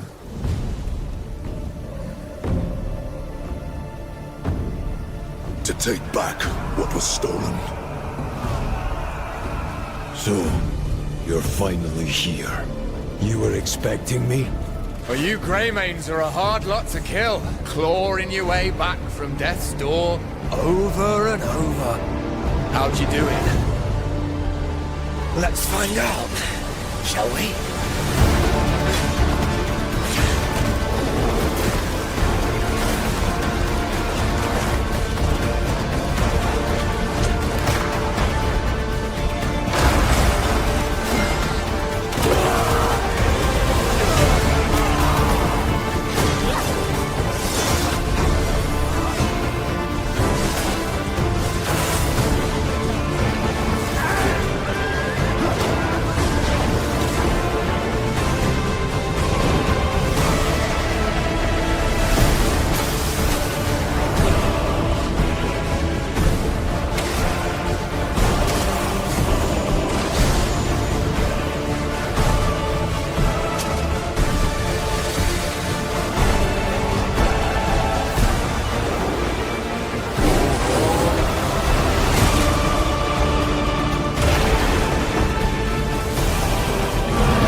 There you go. So there's a lot riding on this one. This is Crimson Desert. This was our number 2 game of 50 games that people were saying are going to be the hottest thing this year. Dave, let's find out a little bit about this. Yeah, I played a few hours of it over the weekend. So this is another one of those games where the hype levels were going like up quite high just before release.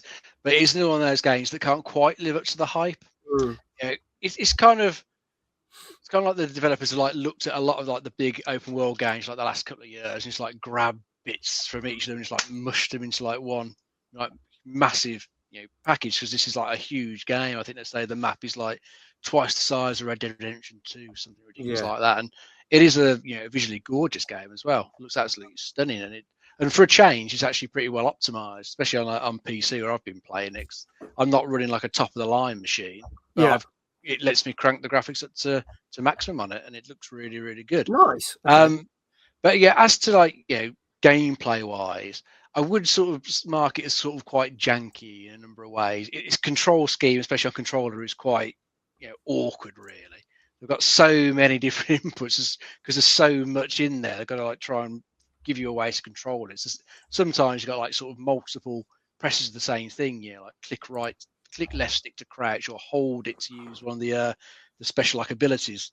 You got awkward things like that, and trying to remember where all this stuff is on the controller can get a bit awkward sometimes. And gameplay wise, it's kind of got that. I'd say it makes you think of sort of Red Dead Redemption 2 in some ways, because of how sort of visually like dense the world is, all the systems that are going on there, and how the character feels to move. He's got a bit of weight behind him. Doesn't always feel like he does things immediately when you're like pressing the buttons or moving the sticks. So it feels a bit like that. But then you've got quite a lot of I'd say the more recent Zelda sort of style to it, in the way that some of the things play, because you can climb up anything. You've got sky isles you can get to explore, lots of like sort of puzzles out in the world to solve as well. So it's mixing quite a lot together, but because it's trying to do so much, I say it probably is just lacking polish across all the areas. So it's jack of all trades but master of none. But I'm still quite enjoying what I've played so far. It seems all right. I'll probably put a few more hours into it. Whether I'll complete it, I don't know, because a lot of people say you can put like well over 100+ hours into this game if you want to. I think if you were to just mainline the main quest, they say about 60 hours. So there is a lot to do in it. The one thing I will say though, narrative-wise, if you wanted to go into this for a really good story, you're not going to get a good story, because one of the main things that gets brought up is the narrative's a bit iffy, and especially at the start, because that's like the first initial couple of bits where it's like you got the beginning introduction. Kind of after that, it just really gives you like objectives to go and do, but no narrative reason for why you're doing them. It's just like, go and talk to this beggar. Why? No one's mentioned him. He's just kind of out there.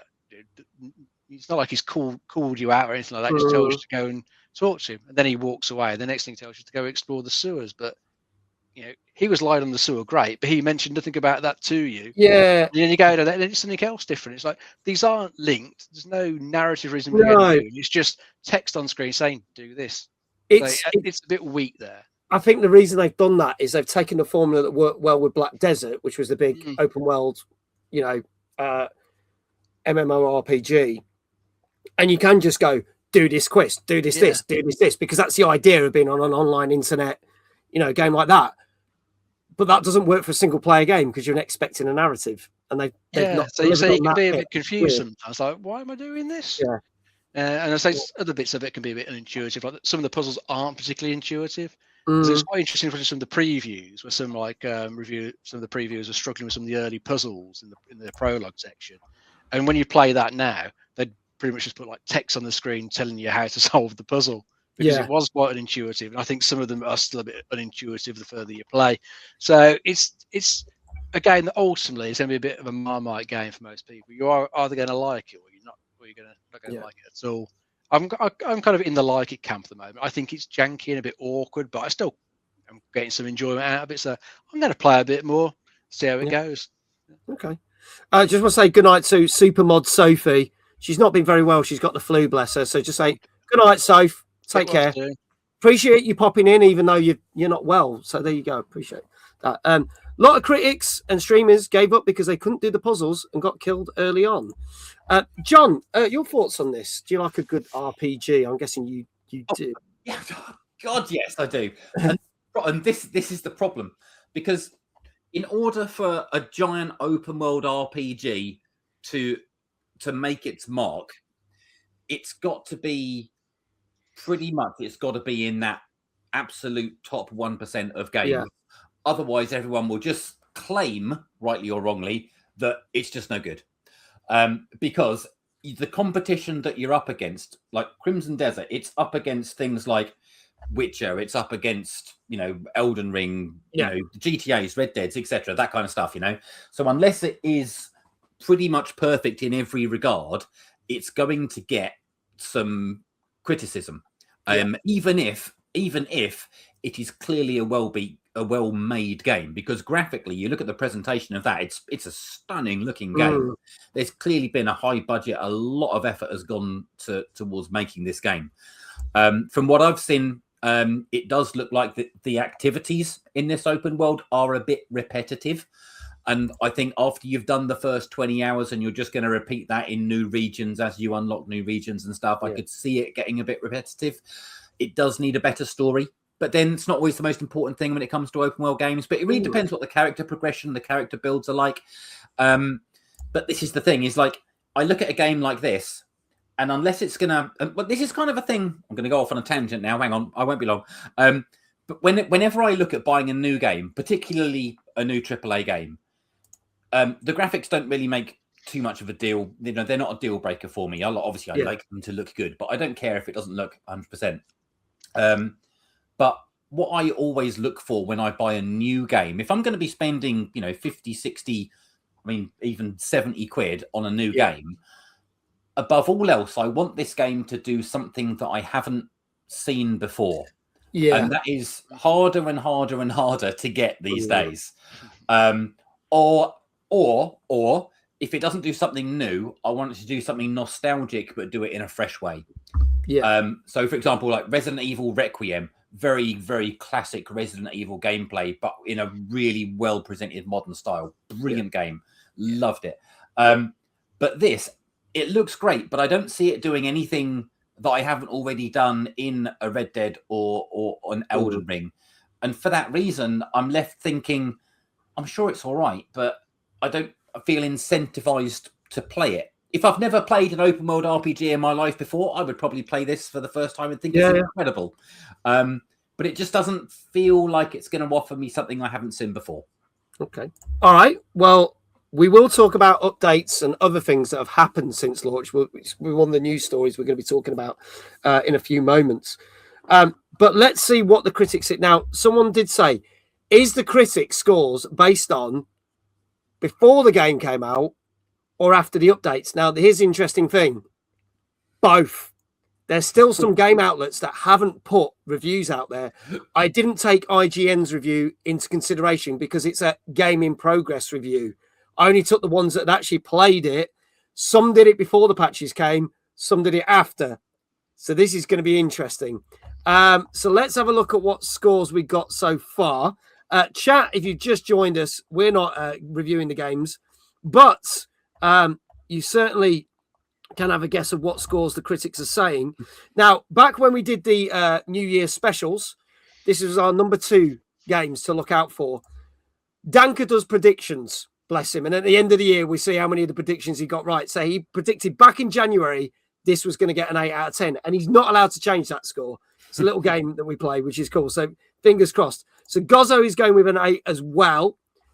With the comments, Chloe says an 8. I'm going to quickly say this, Mike. We will talk about Screamer on next week's show. I was due to stream it on Thursday, but I've now had to push that stream back to next week because I'm being sponsored by Fortnite on Thursday. So money, got to pay for shit. But we will do a stream of Screamer and we will talk about it on Tuesday's show next week. Kizra, 7.5. Emily, 7.5. 8 from WV, 6.5 from Polycomical, 7.5 from iQuail. Just scrolling back down here. 8 from Rock News, 8 from Mike, 8 from Hannah, 8 from Flame. Also, good evening, Gilfly. I saw that you said you've been playing this and enjoying it. 7.5 from Gilfly, 8 from Kindred, 8 from Retro Jazar, 7 for Vagarus. Dave, I'll start with you. What do you reckon? I think I'll go for an 8. Okay, going for an 8. John? I was going to say 8 as well. It shouldn't be an 8, but I think all these critics would have been sent copies of the game. They'll have done all sorts of features and stuff on it. So I think it will get an 8. Okay, all right. Mods could be busy on this one. They could be. Shall we find out? This is your last chance, folks. This is Crimson Desert, which came out last Thursday on PS5, Xbox Series X and S, and PC. And I think you said it was about 55 quid on all platforms, I believe, Kindred? If I got that wrong, please do correct me. I can't be bothered to scroll the way up. FYI, John, I've installed the demo for Medieval, going medieval after Trebuchet by midnight. Yeah, no early night tonight then, right? No, there you go. Right, if there are no more scores in chat, I can tell you that this was very polarized. Very polarized. And the average score worked out because some did give it as scores as high as 8 and some gave it scores less than 6, but it did work out as 7 out of 10 on average. 7 out of 10 on average. But what will be interesting to see is there are certain outlets, as I said, who are still doing reviews in progress. So we might see more reviews next week. And I might just have a quick look and mention it in next week's show and see if that average score has gone up or down. IGN have finished their review now. I don't know when they finished it, but it stayed on a 6. They reckoned a 6 during the review in progress, and it's still a 6 now. Oh, okay. So that must have come out sometime because they're reviewing progress. I looked an hour or 2 ago. I would have finished before the show. I finished writing the show at 5 o'clock, so I go by what's at 5 o'clock today. So there you go. But yeah, so a 7 out of 10 for this. So there you go. Let's see who got that right. Did anyone say 7? Let's have a look. A couple of people, shout outs going. Vagarus, well done. You got it right. God help me. I bet the mods are happy didn't say 8. That would have been hard going. Do you know what? Is that the only person that said 7? I think so, yeah. It is. Oh, my life. Okay. There you go. Only one person. Well done. Well done. Yeah. There you go. I'll save my money and just get another PS2 game instead. There you go. No one on Twitch got it right. There you go. Well, we will talk more Crimson Desert shortly. But before we do, let's have a look at our 6th game. You didn't, Dave. Shush. You did not say 7. Don't start that. He always does this. Drops the score in after I've said the score. Crafty, isn't he? Ah, God. Here's our next game that came out on Thursday. This came out on PS5, Xbox Series XS, and PC, and will come out on Switch 2 on the 29th of this month. This is called Rushing Beat X, Return of the Brawl Brothers. My God, there's a mouthful. Let's have a look at the trailer for this. I'll bring justice with my own hands. Now, face the consequences. Let's spice things up a bit, shall we? Let's give them a show they'll never forget. Feel the weight of my fists. My fury, like a raging inferno.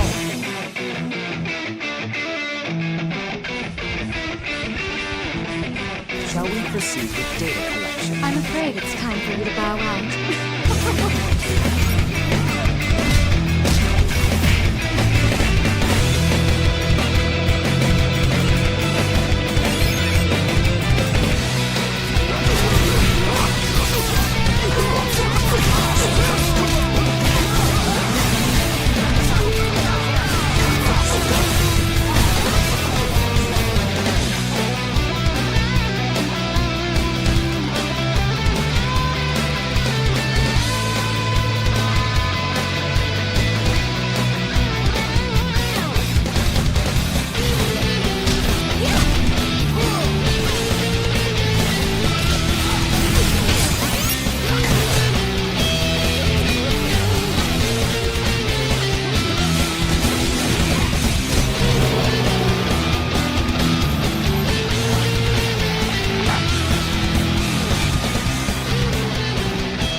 There you go. Apparently, this already came out on Switch too. So maybe when they sent me the dates, it got brought forward. Maybe it came out the same day as all the others. So I apologise.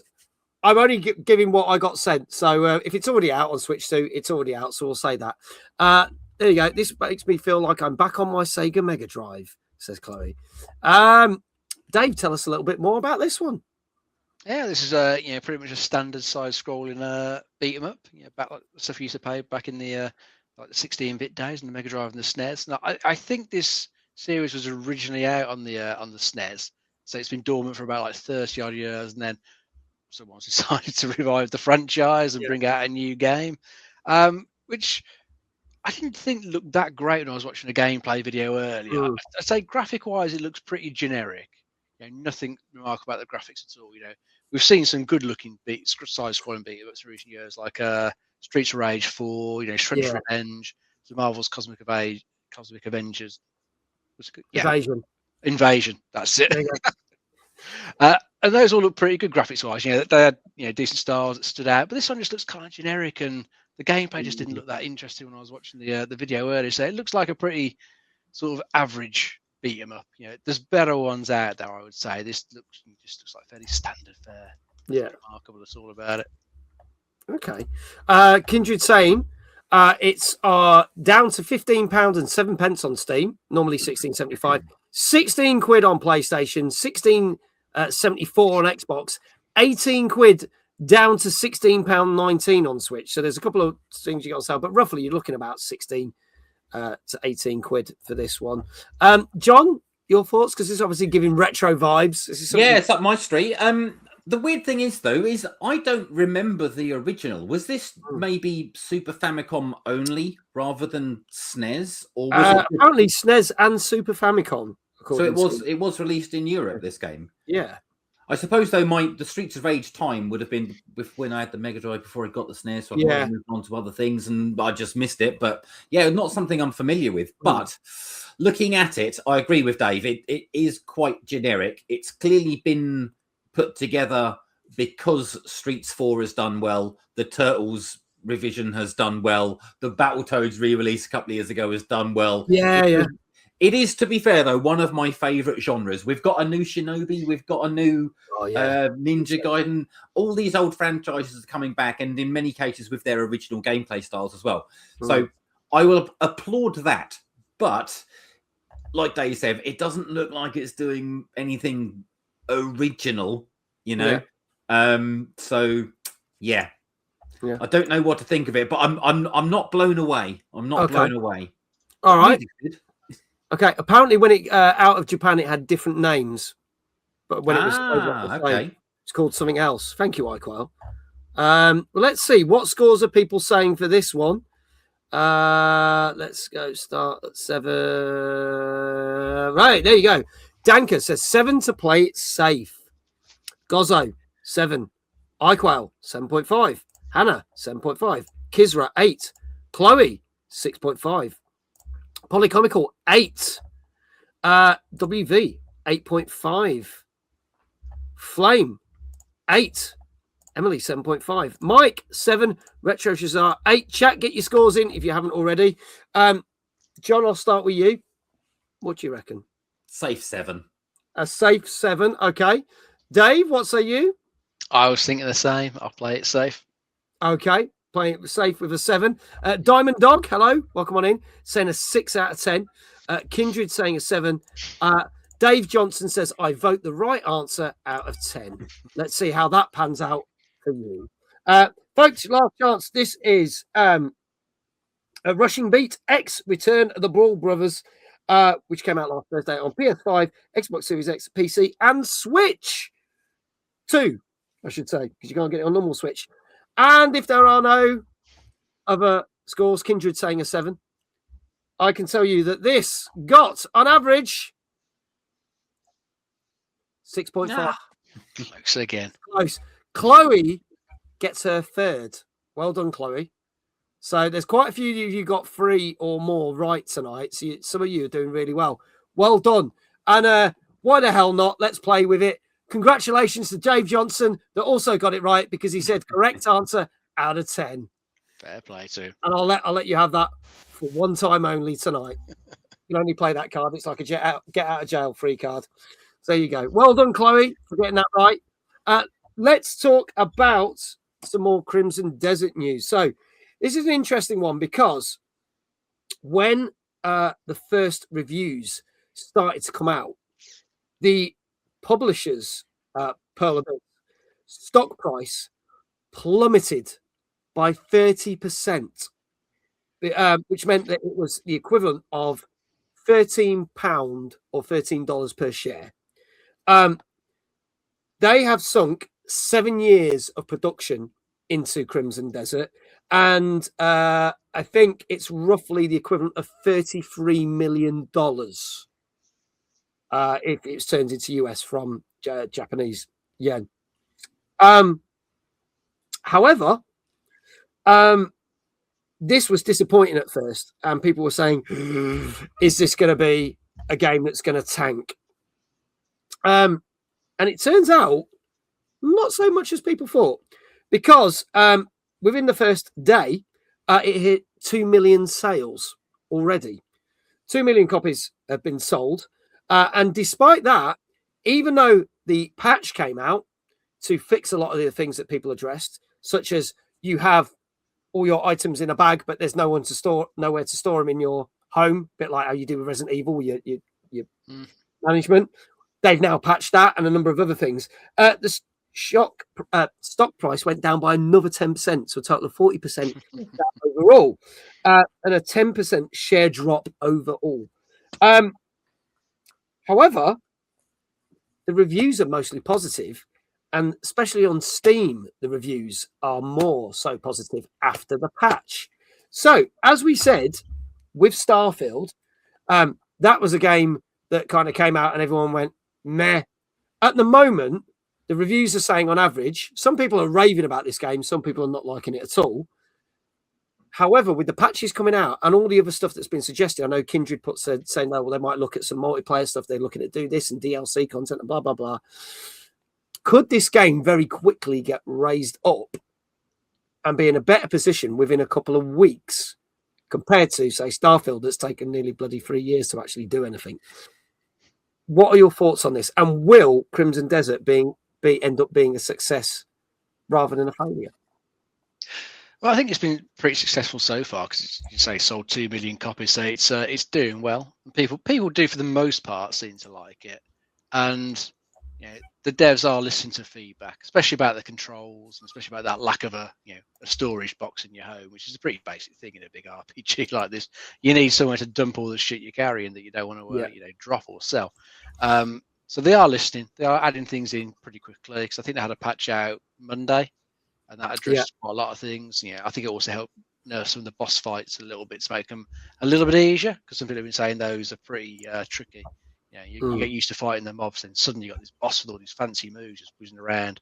the arena is kicking the shit out of you. So they've nerfed a bit of that. So there's still going to be some feedback. Going to keep fixing things up. If they can make the controls better, because as I said, they are quite fiddly. If they can find a way to like improve those, make it feel better, then you'll probably see the Steam score go up a little bit more. Probably won't make a felt like difference to like Open Critic or Metacritic now, because reviews are pretty much out for the majority. But I think the game will do pretty well in the long run. I'm sure the share price will just recover. I think it was just down to like investors getting a bit of cold feet on release day when they didn't see the high score they were perhaps expecting for the game, because it had been overhyped. So people get swept up in that and expect these high scores across the board. But it didn't live up to the hype. It's still a good game, but it doesn't live up to the hype. Interesting enough, having a look at Metacritic, it has gone up. It's at 78%. So it has gone up. That's good. That's gradually. Good for Metacritic. Yeah. So it might even approach on the sort of 80%. We'll have to see. Depends on reviews left to come out, or if people revise their scores and they get reevaluated.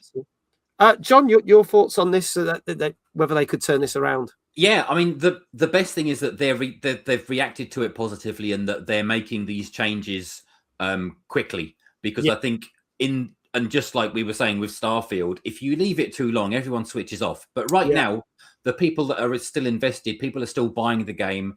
It's still in the press. It's still being talked about. So now is the time for them to do these player feedback corrections or additions. So it sounds like they're absolutely doing the right thing. I'm still intrigued, and if I hear more popular things, more positive things about it, then I may consider picking it up. If they might add something new to it. This is Bandai Namco, right? Is that right? Pearl Abyss. Pearl Abyss. Sorry, I was mistaken. My bad. Okay. What am I thinking of Bandai Namco for?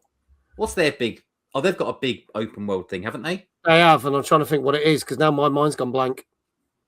Well, they published Elden Ring, if you're thinking of that one. Oh, yeah, of course. There was that, wasn't there? Yes. There was that thing. It was Game of the Year a few years back. Yeah, I forgot about that. A few people took notice of it. Man, what a game that was.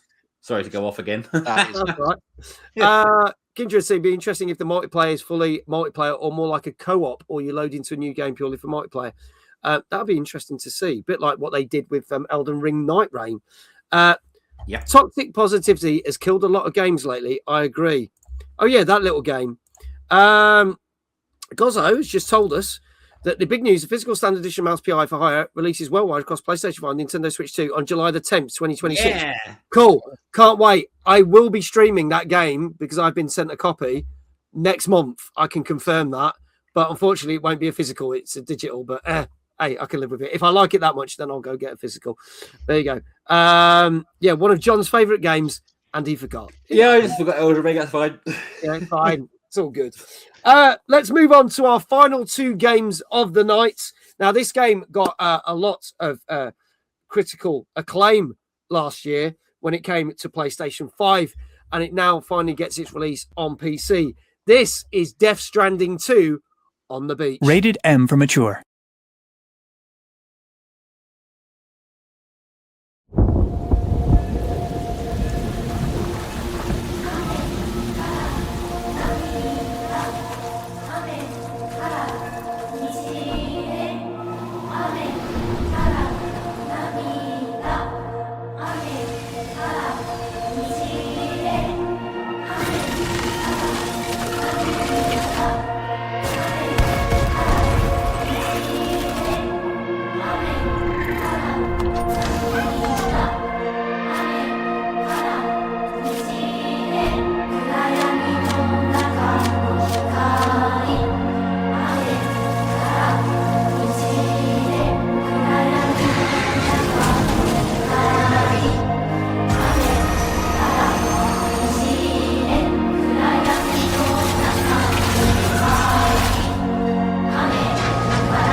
There you go. Walking Simulator 2 is now on PC. For any of those who didn't know, this Danka said when this was on our show last year, it got an 8.5 out of 10 for the PS5 version. So we'll have to see how this differs. Dave, tell us a little bit more about this for those who aren't familiar with Walking Simulator 2. Well, yes, there is definitely a lot of walking to be done. Especially the case like the first game where you had a massive open map that was meant to be America, but looks a bit more like Iceland the way they designed it. And it was a case of pretty much delivering parcels, if you like. You had to go from like place to place, delivering stuff that people were expecting, and you were connecting them to what was called the Kirill network in the game. And the second game is basically more of that, but I think they have sort of sanded off some of the rough edges that were in the first game to make it a little bit more easier for people to play. I think there's a lot more use of vehicles that you can get early on as well. So it's not going to be quite so much walking, but you've still got to travel point A to point B, delivering stuff, connecting people up to this network. But this game, whilst the first one was in America, this one mostly takes place, I think, in Mexico and then Australia. So you got a bit of difference to the environments, but still a lot of walking from point A to B with a batshit crazy Kojima story going on in there. Because you watch a lot of those cutscenes, the little clips you see in the trailer, and it doesn't really make a lot of sense what's going on. So I don't know. And it never grabbed me the first game, so that's why I haven't picked up the second. I think it looks really nice. Graphically, it's an absolute stunner. There's some fantastic things they've done in the game, graphics wise. But I don't know. First one didn't grab me, so I have not felt compelled with the second. But I've heard a lot of people sing its praises, but not for me at the moment. It's funny because I never played the first one, and I was kind of like, I'm not interested in the concept of the first one. But after seeing all the stuff and all the discussion, second one, I would like to play this second one because it's got a lot more to it. But whether I ever get round to it, who knows? John, did you play the first one, or intrigued by this second one? I played half of the first one, and I found it a little repetitive and a little slow. Okay. It seems to me, Kojima. I mean, Kojima's he's great in everything. We know this. Maybe not with his later games, but it seems like he's there in his little think tank, or whenever it is that he designs his things and has his little flashes of inspiration. He wakes up in the middle of the night and writes some notes down or whatever. And it's like he comes up with these incredible moments that look really good in a cutscene. And it's like this snapshot would be brilliant. And he makes that. And then he makes another one that's completely abstract and different. But then he just tries to somehow link them together with some crazy convoluted bullshit story. And it's just mad. And you either appreciate and enjoy this just mad as a box of frogs style game, and you just embrace that, or you don't. And while I didn't get through to the end of the first Death Stranding, I can appreciate it for what it is, and I can appreciate Kojima for what it is that he does. But what I do appreciate is the fact that he does just try new stuff. It's different. It's always it's interesting. Whatever happens, you can say whatever you like about Kojima games these days, but you can't say that they don't still catch your interest, because my God, that man could make a trailer. And the presentation, my only question, I would just finish on one question.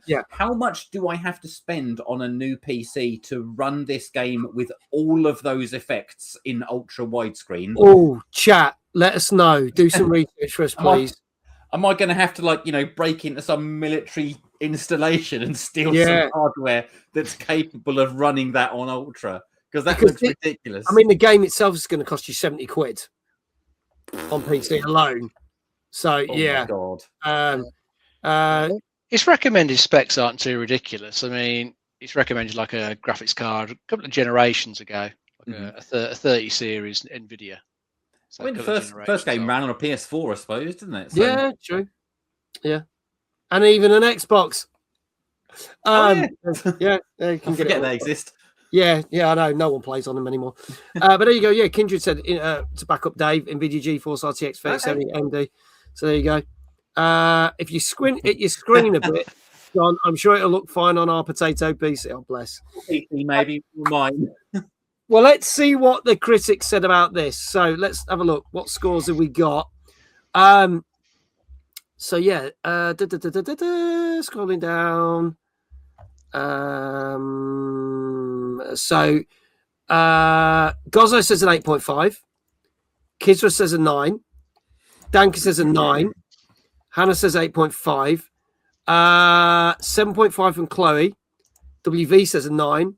Emily says an 8.5. And she said, I can't make myself give it a 9. Chat, give us some scores. Flame says an 8. And literally watching this on an Xbox. Well, everything is now an Xbox, including my toaster, apparently. Well, they've done away with that, haven't they? Yeah, I know they got rid of it. Nothing's an Xbox anymore. No, it's an Xbox anymore. But I'm gonna milk that for everything I can on this show now. I spent years slagging off PlayStation. Now it's a turn of Xbox. I'm going to slag them off for years to come. Retro Jazar, 7 out of 10. Gozo's going to change to a 9. He's feeling pressurized because people are saying 9. Iquel's saying an 8. Dave, I'll start with you. What do you reckon? I'm going to try 8.5. 8.5? Yeah. John? So a chat was making me up my score a bit, so I was going to say a 9, but now that, but then I thought no 8.5, but now Dave said 8.5, so I'm going to join the chat and go with a 9. Going with 9, okay. Xbox did make a toaster, yes, and it did great toast, and a better fridge than its actual console. Yeah, and there was the Xbox fridge. Gozo is cheating. Naughty, says Dave. People can change their scores, Dave. You watch Dave now saying 9. You watch. After that comment. Any more, folks? This is Death Stranding 2 on the beach. Chris Rea reference there for you. Which came out last Thursday on PC. Look. There you go. And if there are no more scores in the chat, I could tell you that when this came out on PS5, the reviews gave it 8.5. Dave's changing his score again. But this, on average, got, for the PC reviews, 9 out of 10. Finally, well done, John. Can we get a shout out for John? Get your tickets for OLL26 on April the 11th in Norwich. Go check it out. Tickets are on sale now. Links will appear in the chats. Well done, John, for getting that right. And finally, well done and Dave goes, fuck, I changed my score. There you go. That serves you right. Gozo, well done. You got that right. That peer pressure kicked in and it worked all right for you. Who else said 9? Kizra, well done.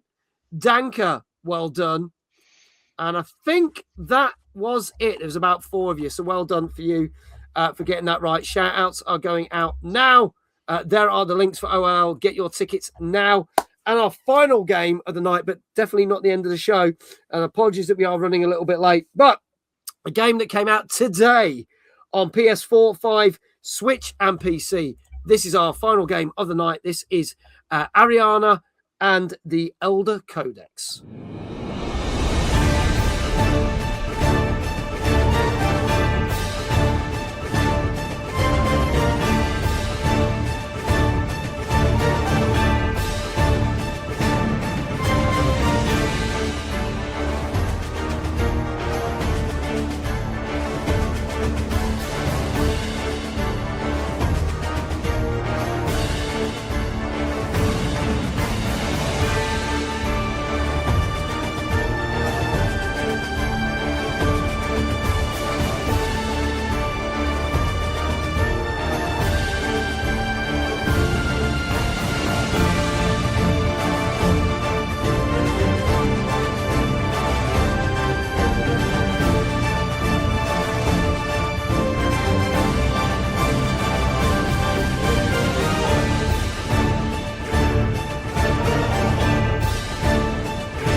There you go. This came out today. Dave, tell us a little more about this one.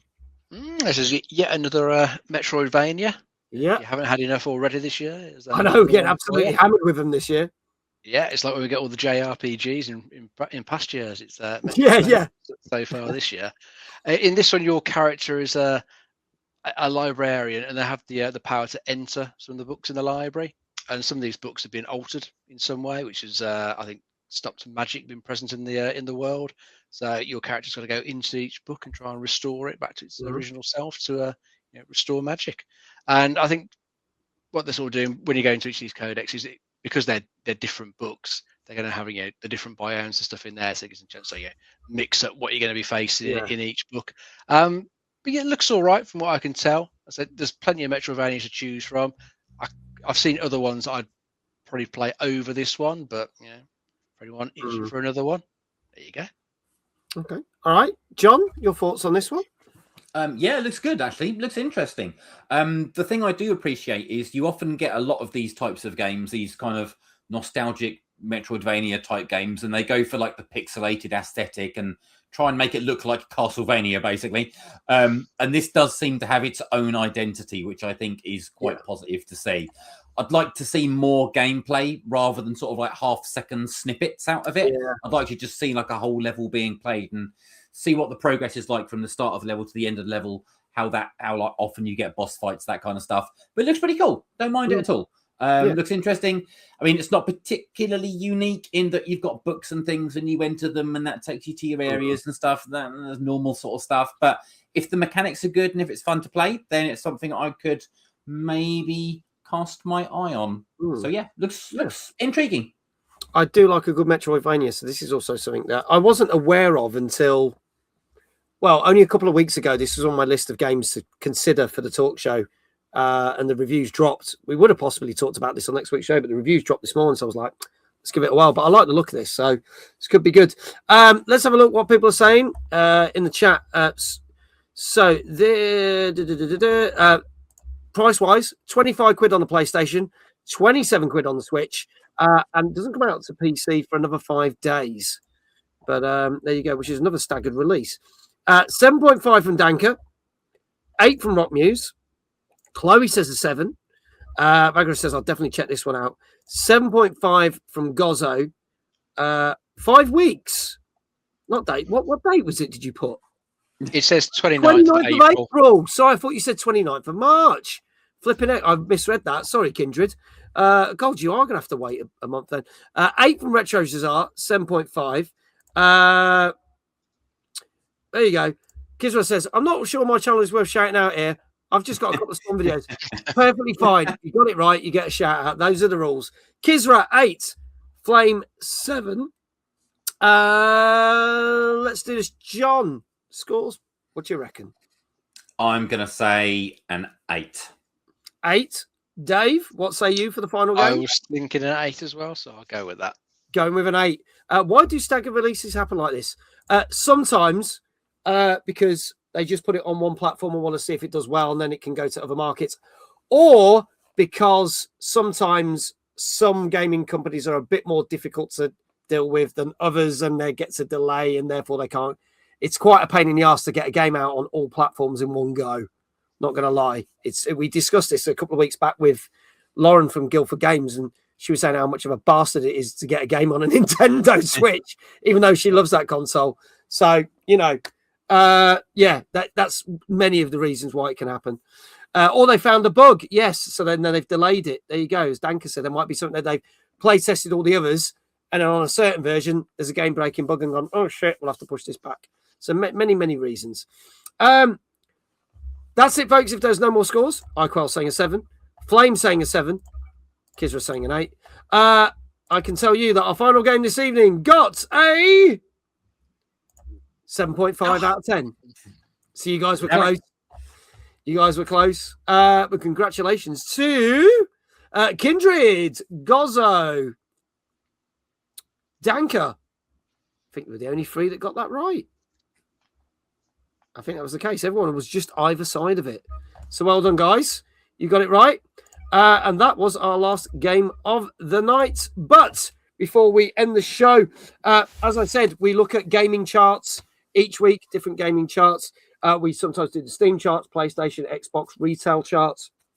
But they have announced the best-selling games of the year so far by monetary value. Okay, so what people are, how much they've spent, blah blah blah. So this is the top 20. This is quite interesting because there's only a handful of games that have actually come out this year that are in that top 20. Can you guess what might be at the top of this 20? But here we go. At number 20, it is the Resident Evil Generations pack. At 19, it's Pokemon Legends Z to A. At 18, from a couple of years ago, Marvel Spider-Man 2. One of the new games from this year. Number 17, My Hero Academia All's Justice. Number 16, Forza Horizon 5. 15, Ghost of Yoti. 14, another game from this year, God of War Sons of Sparta. 13, it's Diablo 2 Resurrected. At 12, it's Red Dead Redemption 2. 11 is Mario Tennis Fever, a game from this year. Number 10 is Grand Theft Auto 5. 9 is Dragon Quest 7 Reimagined, another game from this year. Number 8, Madden NFL 26, one of Dave's favourite games. At number 7, Battlefield 6. At 6, EA Sports FC 26. At number 5, Helldivers 2. 4, Minecraft. 3, Call of Duty Black Ops 7. Number 2, NBA 2K26. And the number 1 best-selling game of this year so far on monetary value is Resident Evil Requiem, which I'm really pleased about. So there's about 5 games from this year, only one of them being a Nintendo property. Interesting to see that even though with the retail charts that Mario Kart World has been bouncing from 2 to 1, Mario Kart World is not in there, interestingly enough. But for retail, purely retail, is doing well. But for overall monetary around the world, because this is what this is for, it's not in there. But yeah, very, very happy for that. But then things like Minecraft and GTA 5 still selling really well. They're never going to die, are they? We're going to get everyone's going forever. GTA 5 by now. Well, no, because they'll probably bring it out on the next generation of consoles, and we'll get that before GTA 6. So it's highly. Any thoughts, gentlemen, on this and chat? Let us know. Yeah. Millions of 17-year-olds turn 18 every year and buy GTA 5. It's as simple as that. Every 6 or 7-year-old turns 8 and is old enough to get into Minecraft, you know? So those games will just go forever. Mario Kart probably gets hurt because it's bundled with consoles. Yeah, there you go. I wasn't even reading that. So presumably the value of Mario Kart World when it's bundled with a Switch is probably only about 30 quid or something. Yeah. Or they may not even count it if it's included with a console. But to be honest, my favourite game of the year so far is Resi Requiem. So I can't begrudge that being in top spot. It's an incredible game. Absolutely amazing. We feel the same. So. Loved it. Absolutely loved it.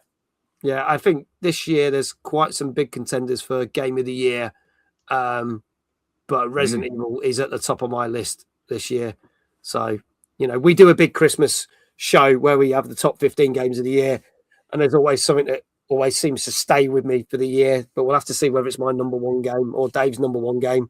Not that I'm trying to wish them away, but by December. So tune in for the December Christmas special at TNGC. There you go, Gozzo saying, I reckon Requiem will be a game of the year at the go. Yeah. I think it highly likely it will be, Gozzo. I think it will be in there with 4 or 5 other titles. Will GTA qualify for game of the year this year? Yes, if it actually comes out on the date it's set. If it does come out on that date. If it comes out in November, it can qualify. Even though they bent the rules for that with bloody the superhero story game that came out that should have been in and wasn't included. Dispatch, you're thinking of? Dispatch, yeah. So they bent the rules for that. So Dispatch is going to get featured, but I don't think that'll do anything because a year's gone by. The trailer qualified for awards last year. It did. So you go. If it does come out when it's supposed to, it will. If it gets pushed back, then no. So we'll see. But anything generally in December gets shifted for next year's awards. Because remember when Indiana Jones came out 2 Christmases ago, that wasn't categorized until last year's show. Unfortunately, didn't win anything, but that was a bloody great game. It was, wasn't it? That was underrated. I loved that. Yeah, loved it. And it featured in our top 15 games of the year for that year. So definitely. That is it, ladies and gentlemen. That is it for our show. Thank you so much to our amazing guest, John from OLL. Thank you for being here. Thank you very much. Do please go buy tickets for OLL on the 11th of April over in Norwich. It is going to be a jam-packed day. The links are pinned to the Twitch chat. I'm sure the links will go out on YouTube and Twitch chat once more. So if you want to get your tickets, get them because they are going fast. It's going to be a fantastic 12-hour event. And it's great to have OLL back. So, John, thank you so much for no worries. Thank you very coming much. back with a bang, mate. It's great. And saying tickets are selling fast and all that kind of stuff, you know, that is actually true. Yeah. So you know, I do expect that this event will actually sell 100% of the tickets. Yeah. So while I don't want to shill it too hard, because I don't think I need to, please do, if you do want to come and see Dominic Diamond and do all the good stuff that we've got lined up, there's a link around here. Just click on it, have a look at the info, do what you think, and I will very much look forward to seeing you. And of course, Mag as well. And Dave's coming too as well. Are you coming, Dave? I'm not, I'm afraid. Just to put it with him. What? Yeah. There's a free ticket. If you're free, I'll sort you out. There you go. I'll sort you out, Dave, if you can get away from the missus. She'll allow you. I'll let you know. Let me know. We might have to make that happen. Day trip with Mag and Dave. There you go. So there we go. Thank you always. Speaking of Dave, to the one and only Dave, the co-host. Always a pleasure, mate. Thank you so much for being on the show. Also, thank you to all our mods for doing all the shout outs as always. I'm just bringing up next week's guest is a guest who's not been on the show for almost 2 years. We have got the wonderful Michael Mantis, who's going to be a streamer, Twitch streamer, who's going to be on our show. He's going to be doing some stuff live at our Twitch meet over in Manchester, which is actually the week prior to OLL. So that's going to be going on at Arcade Club in Bury. He's going to be one of our special guests at that event. So he's on the show next week. Reminder, tomorrow night, we've got 2 community nights this week because the way things are running. We are doing a Sonic Rumble party tomorrow night. And as I am a Sonic Rumble partner, I have prizes, in-game prizes to give away. It's a free-to-play game. It's on PC and mobile. Come and join us. It's better than Fall Guys. You may be able to win some prizes if you join in. And on Thursday, we are celebrating the new season of Fortnite because I am sponsored by Fortnite on Thursday. I've not been sponsored by Fortnite since Christmas. It is a really good season so far. I'm really enjoying it. So come and join us for those streams next week. This week. That's it on YouTube. We're going to say goodbye to you very shortly. On Twitch, we're going to go raid someone. I'm hoping my stream deck works because last night it just oh bollocks! I've just said that, and now I've pressed the button. Yourself, haven't you? It hasn't done the update to Bar Raiders, and it doesn't want to do it. So I'm going to try. Oh, it's done it! It's done the update. Oh my God, miracles do happen. So let's see who we can raid. Thank you so much. All those links are there for all the tickets. Thank you, everyone, and also thank you to all of you who have been watching on YouTube and Twitch. Greatly appreciate for being here. Let's pick someone. Let's do this quick because I'm keeping Dave waiting. He's got to be up early, bless him. Let's go for...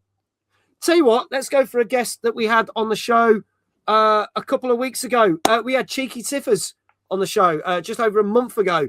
Tiff is streaming. What the hell is she streaming? She is streaming... Oh, a game that we talked about. No, it's not. I thought it was that Ex-Voto game, but it's not. It's a game that came out 2 years ago that I actually thoroughly enjoyed, but was very underrated. Banishers, Ghosts of New Eden. So I like that game a lot. So let's go raid Tiff. That raid will start when the end credits have rolled. That's working. There you go. I'll also drop her link in the Twitch chat. Thank you so much.